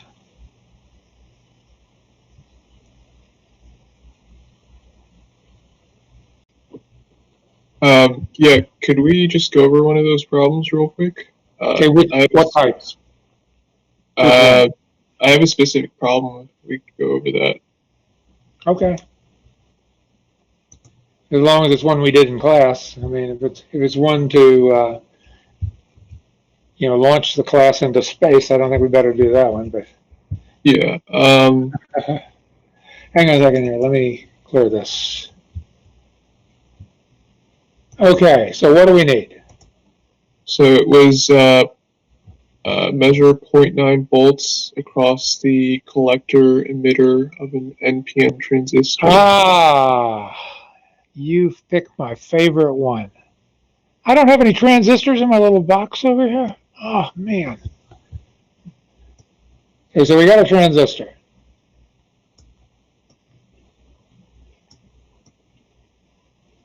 Now read me the question again.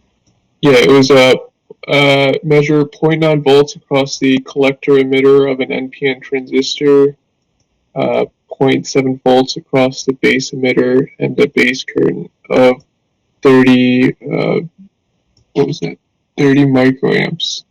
This was 0.7, and we had 30 microamps through the base emitter. Mm-hmm. And a collector current of 7.2 milliamps.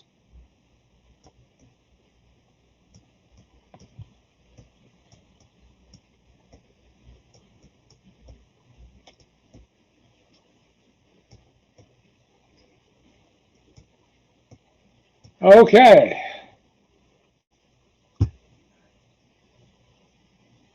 We're going to need it, so I might as well go try to find it again. There it is. Okay, so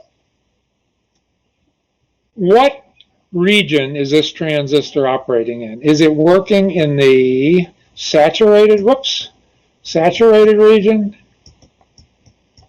the active region, the cutoff region, or the reverse region?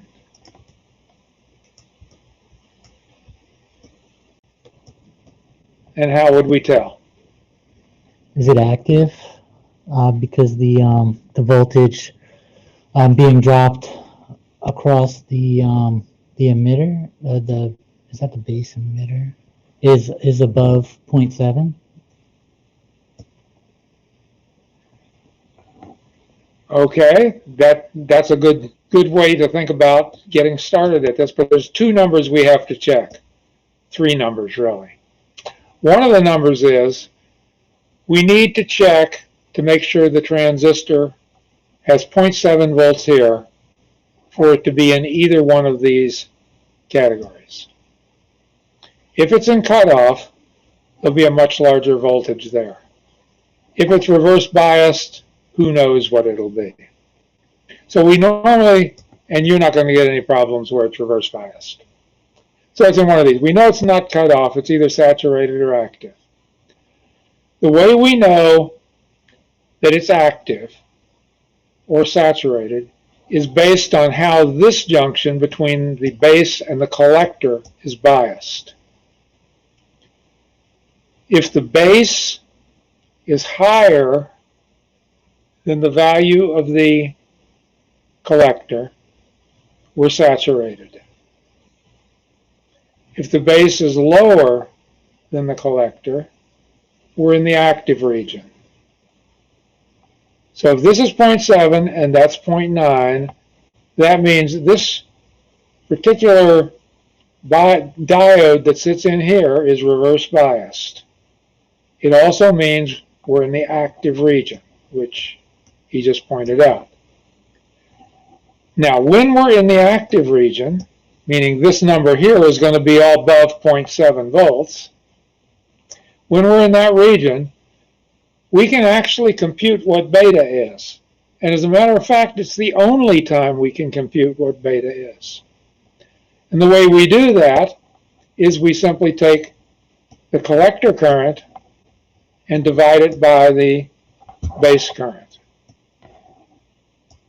So we're going to take 0.072 divided by 0.00003. We're going to come up with a, this is 7.2. Did I say 72? Let me do it again. I probably didn't give you that problem that way. 0.0, no, it's not. It's 0.00, yeah, I did this, didn't I? 7.2 divided by 0.00003 equals 240. That sounds more like an answer. So the beta on this transistor would be equal to 240.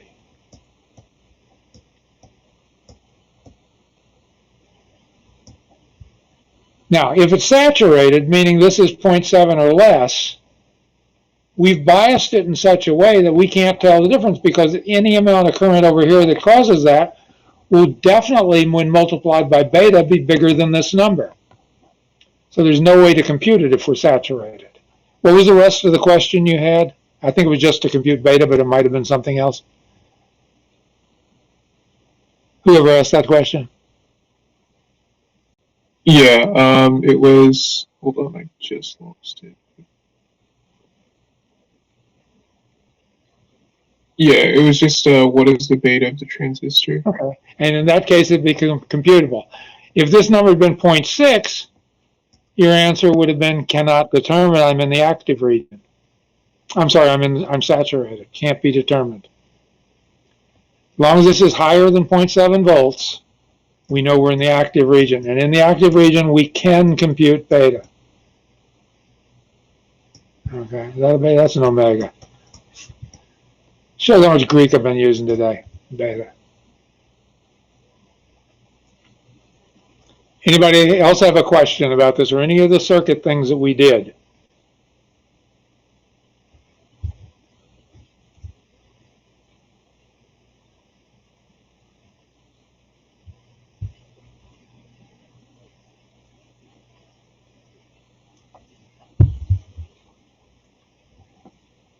Okay, let me ask you one and see if you would be able to answer it.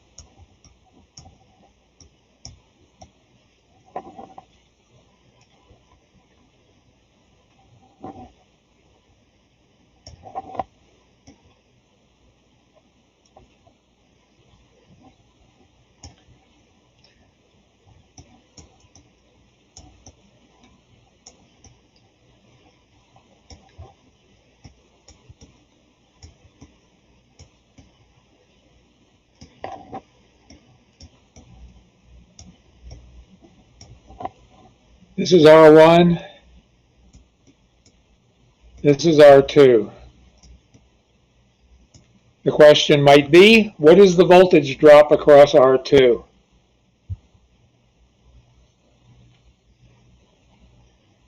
Think about it for a second. Use your calculator if necessary, and Make sure you're using a grocery store calculator so you don't get distracted by all those other keys that have funny words on them.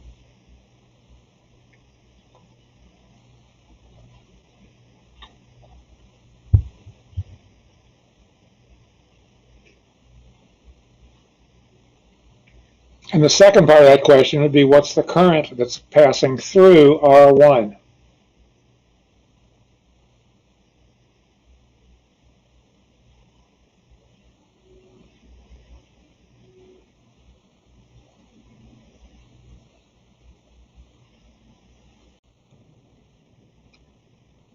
Joseph, you have an answer? Wouldn't you drop 5 volts in R2 and 5 volts in R1? Maybe. Did anybody else think it would be something else? I agree with him. I think you drop all the voltage, right? Across Yeah, parallel. it's a parallel circuit, so V1 equals V2 equals V4. So right here is ground, right? That's 0 volts there. Voltage right here is 0 volts. Voltage right there is 0 volts. Voltage there is 10 volts. Voltage there is 10 volts. Voltage there is 10 volts. So across this resistor, I have to drop 10 volts. Across this resistor, I have to drop 10 volts. So the answer would be 10 volts across R2. Now the other question was, what is the current, but specifically through R1? So compute that one.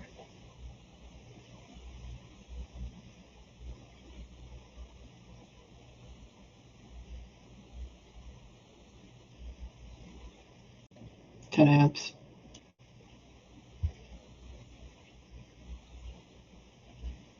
Well, ask ourselves about this. We know the voltage. It's equal to 10 volts is going to get dropped. We know the resistance. It's equal to 100 ohms. We don't know the current, but we do know the current is equal to V divided by R.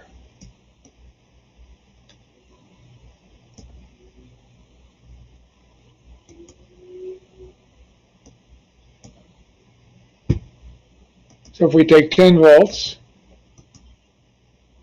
we divide it by 100, we see we get 100 milliamps current through this. So the answer here is 100 milliamps.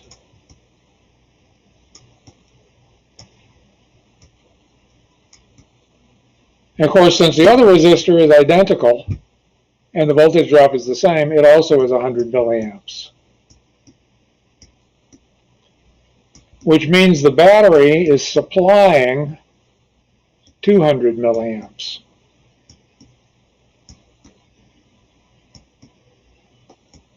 $100 of it heads this direction, $100 of it heads that way. They join up again down here and create 200 again. So make sure you can work with, that's a simple Ohm's law problem. How much power is being dissipated by resistor 2?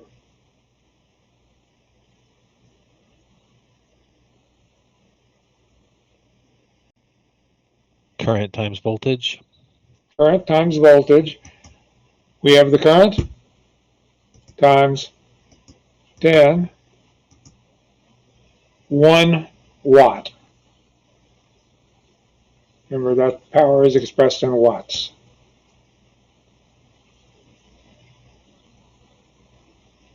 Any other questions on this before we move ahead with our list here?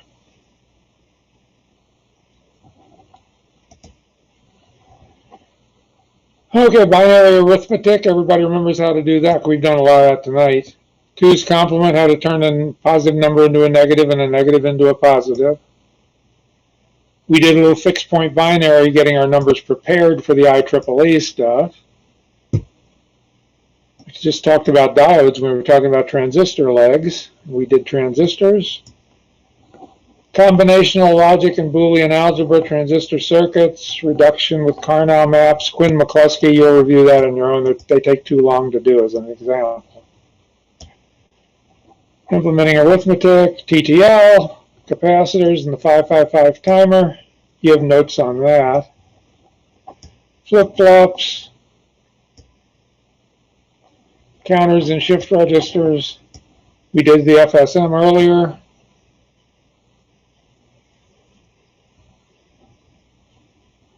Tri-state logic, we didn't talk about that tonight. Does anybody need a discussion of that or anything? Or are you pretty good with bus architecture?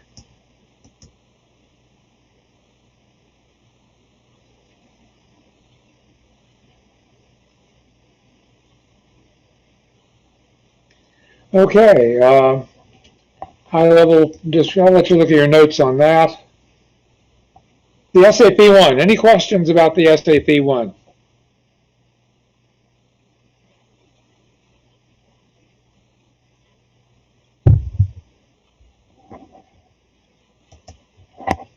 How about what's on the bus during T1 low clock?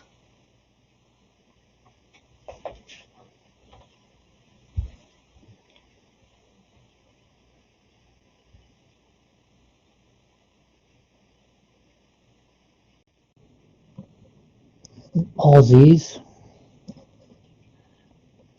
Nope.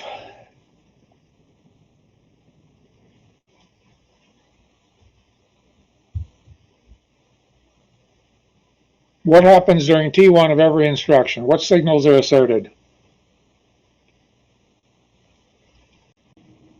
EP and LM. Fill the program counter, load the memory address register. And what data is on the bus in order for that to happen?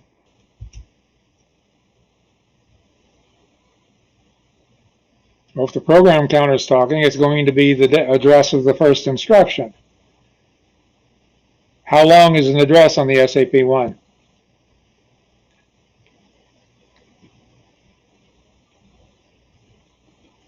It's 4 bits long. So nothing's on the left half, but the address, and it's always on the SAP1, 4 zeros. What's on the bus for every instruction during T2?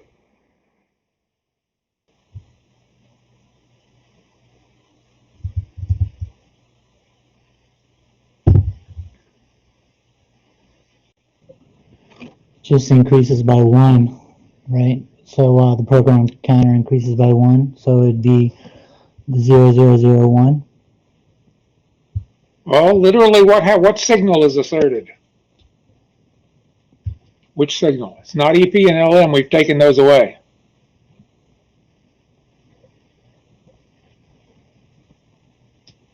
One signal is asserted. Joseph was right about what it is, but CP. Would it be CP. Now, if CP is asserted and it's the only signal asserted, nobody is talking on the bus, because if somebody was, there'd be an E something on there. So we know the bus during T2 has to be 8 Z's.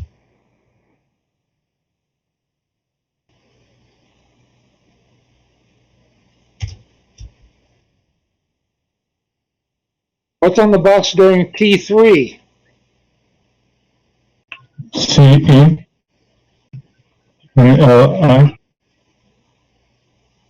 Well, we know during the third T state, we've got to enable the memory to write on the bus, and we have to load the instruction register so we know what instruction we have.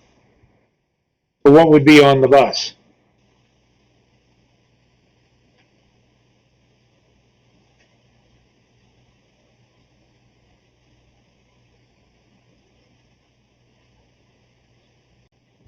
It would be 4 zeros, 4 ones.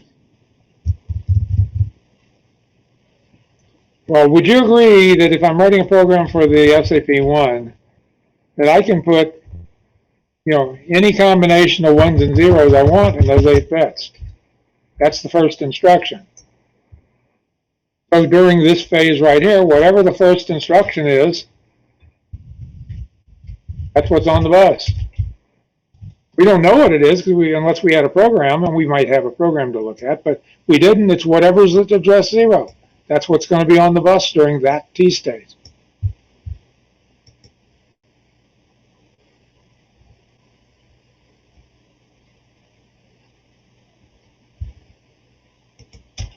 Let's write a very short little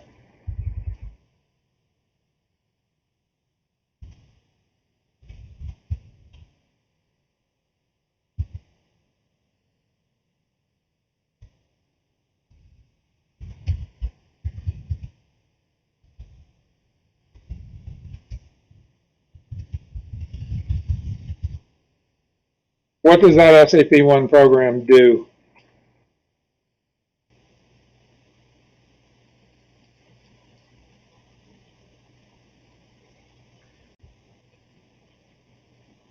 Loads the instruction at 0000 and puts it into the accumulator. Okay.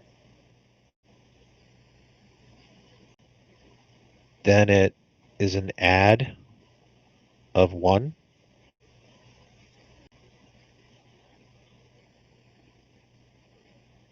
Actually, it's an add at the address of 1.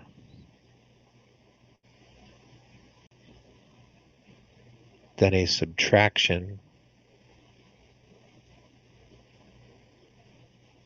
at 0000 address.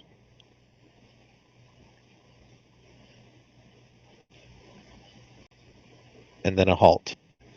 That's close. Okay, so after this, what does the accumulator contain?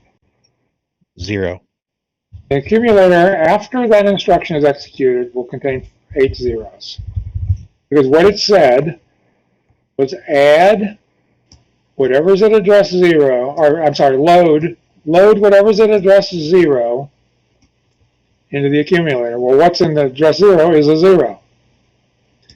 Second instruction says add whatever's at address 1 to the accumulator. This is at address 1, so that's going to wind up in the accumulator. This says output whatever's in the accumulator, so that value gets displayed, and we halt. What is that value? Decimal what?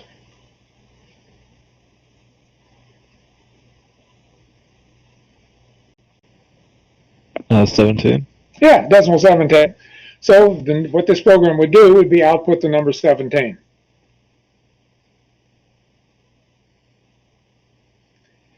Okay, you guys may have to, it's been a while since we did that. You may have to back up a little and start thinking about those a little bit, because that's probably the most critical lecture of the entire semester is understanding the SAP1. And everybody goes through a moment, and then some people forget it, and they shouldn't, because it's very important. SAP2, we are dynamite with that, so if you're asked to write a program in SAP2, you're able to do that. We just did the 8088. Might be some questions on there about stacks or something that the SAP3 has that the 2 doesn't. And then we move into the wonderful world of the ATmega 328P.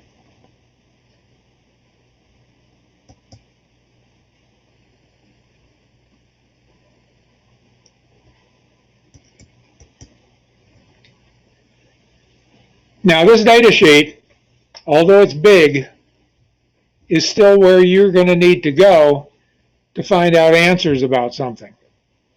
So if somebody told you, tell me all I need to know about external interrupts, there's a chapter 13 called External Interrupts. You can expand it and you can see what there are. There's a pin change, and here's the registers necessary. So we can go look at the registers, which have to do with which pins and which changing can cause external interrupts. Right before that, we start at the beginning of it, it'll tell us that there are 2 types of interrupts we can have. And in this case, we also can have any of these 24 pins cause an interrupt. Notice that the interrupts can be triggered even when they're configured as outputs. So there's information that you could be asked that you'll have to come to this documentation to be able to read about to find things out. Don't be afraid to jump in and go start reading the things if it's necessary. For example, one of the questions I know is about interrupt vectors. So let's say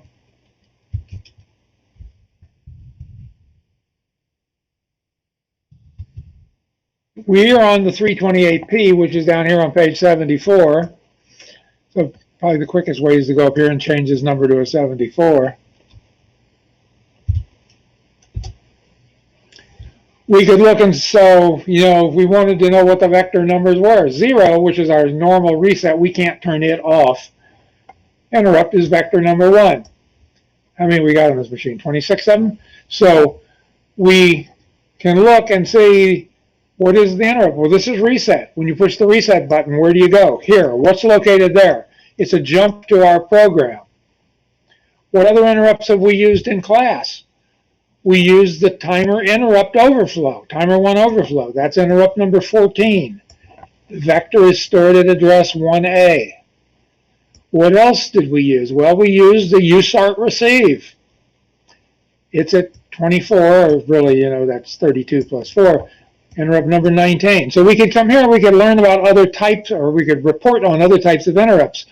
So if somebody said that a program had a watchdog timeout interrupt, you could scan this list and find the watchdog timer, where it is, which interrupt number it is.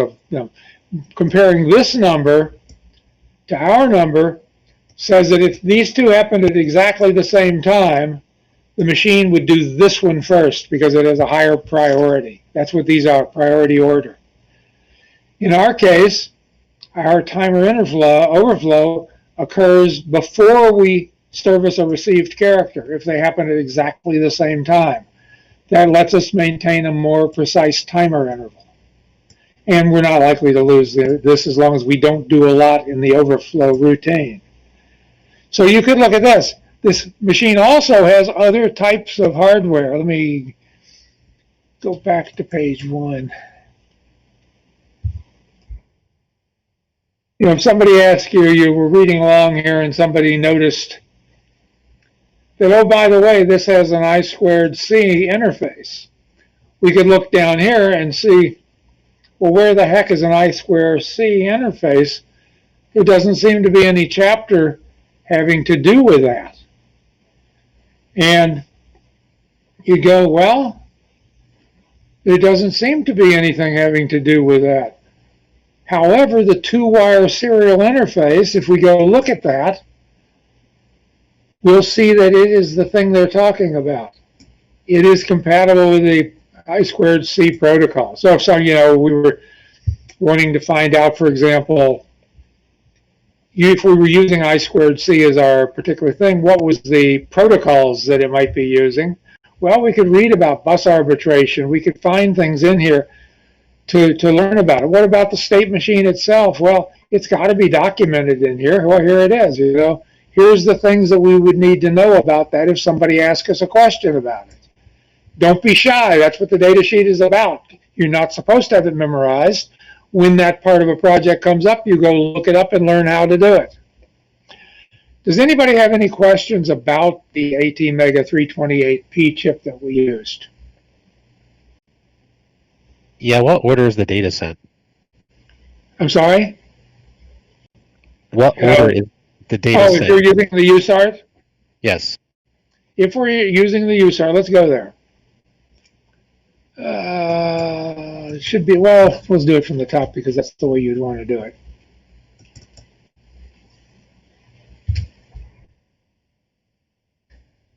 Scroll down here to the USART. Actually, let's look at our, we can probably find it faster over here. USART 0 for us, not the SPI guy. And we could look at the features of the thing to get started with it and look at how they're doing the communication of it. They're going to send serial frames with stop bits. That sounds a lot like RS-232 protocol. So that means that they're going to be sending low bit first. And the USART itself is going to reassemble that. Whether or not it specifically spells that out in here is probably, this probably doesn't. Or might, I don't remember. But we can tell from the things it's doing, it's using a start bit, it's using a stop bit. All of those are RS-232 protocol, which we discussed. And because of that, and because of the rate and things that we're using, we're going to be sending this low bit first. Now, I don't know if they have a picture that shows that. Let's see, in our frame format here. Yeah, it does. This is where you would have found it if you were looking for it yourself. A frame starts with the start bit followed by least significant data bit. It'll end with the most significant data bit. So it actually spells it out in great detail here. Any other questions about that?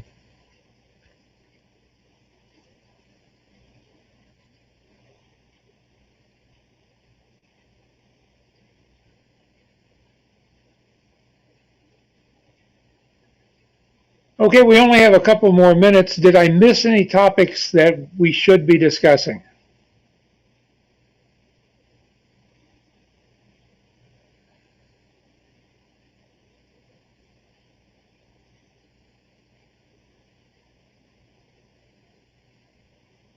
Okay, I'm going to assume everybody is going to be prepared on Wednesday night for the exam.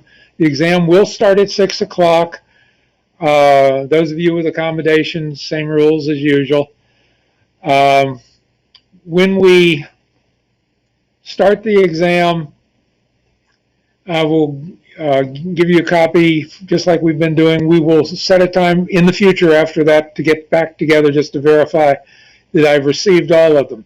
Now, if for some reason you can't get onto Blackboard or whatever, there will be instructions on the website to tell you how to get a hold of a copy of the exam. Make sure you have that URL somewhere other than on Blackboard so that you'd be able to get to it if Blackboard were not there. You do need to take it during the time allocated for the exam, and general rules are in place that cheating is not expected of any of you. You people in here have, at least those of you that haven't already been tagged for me, seem to be making a genuine effort to do things right. And I do appreciate that. Anybody have any questions?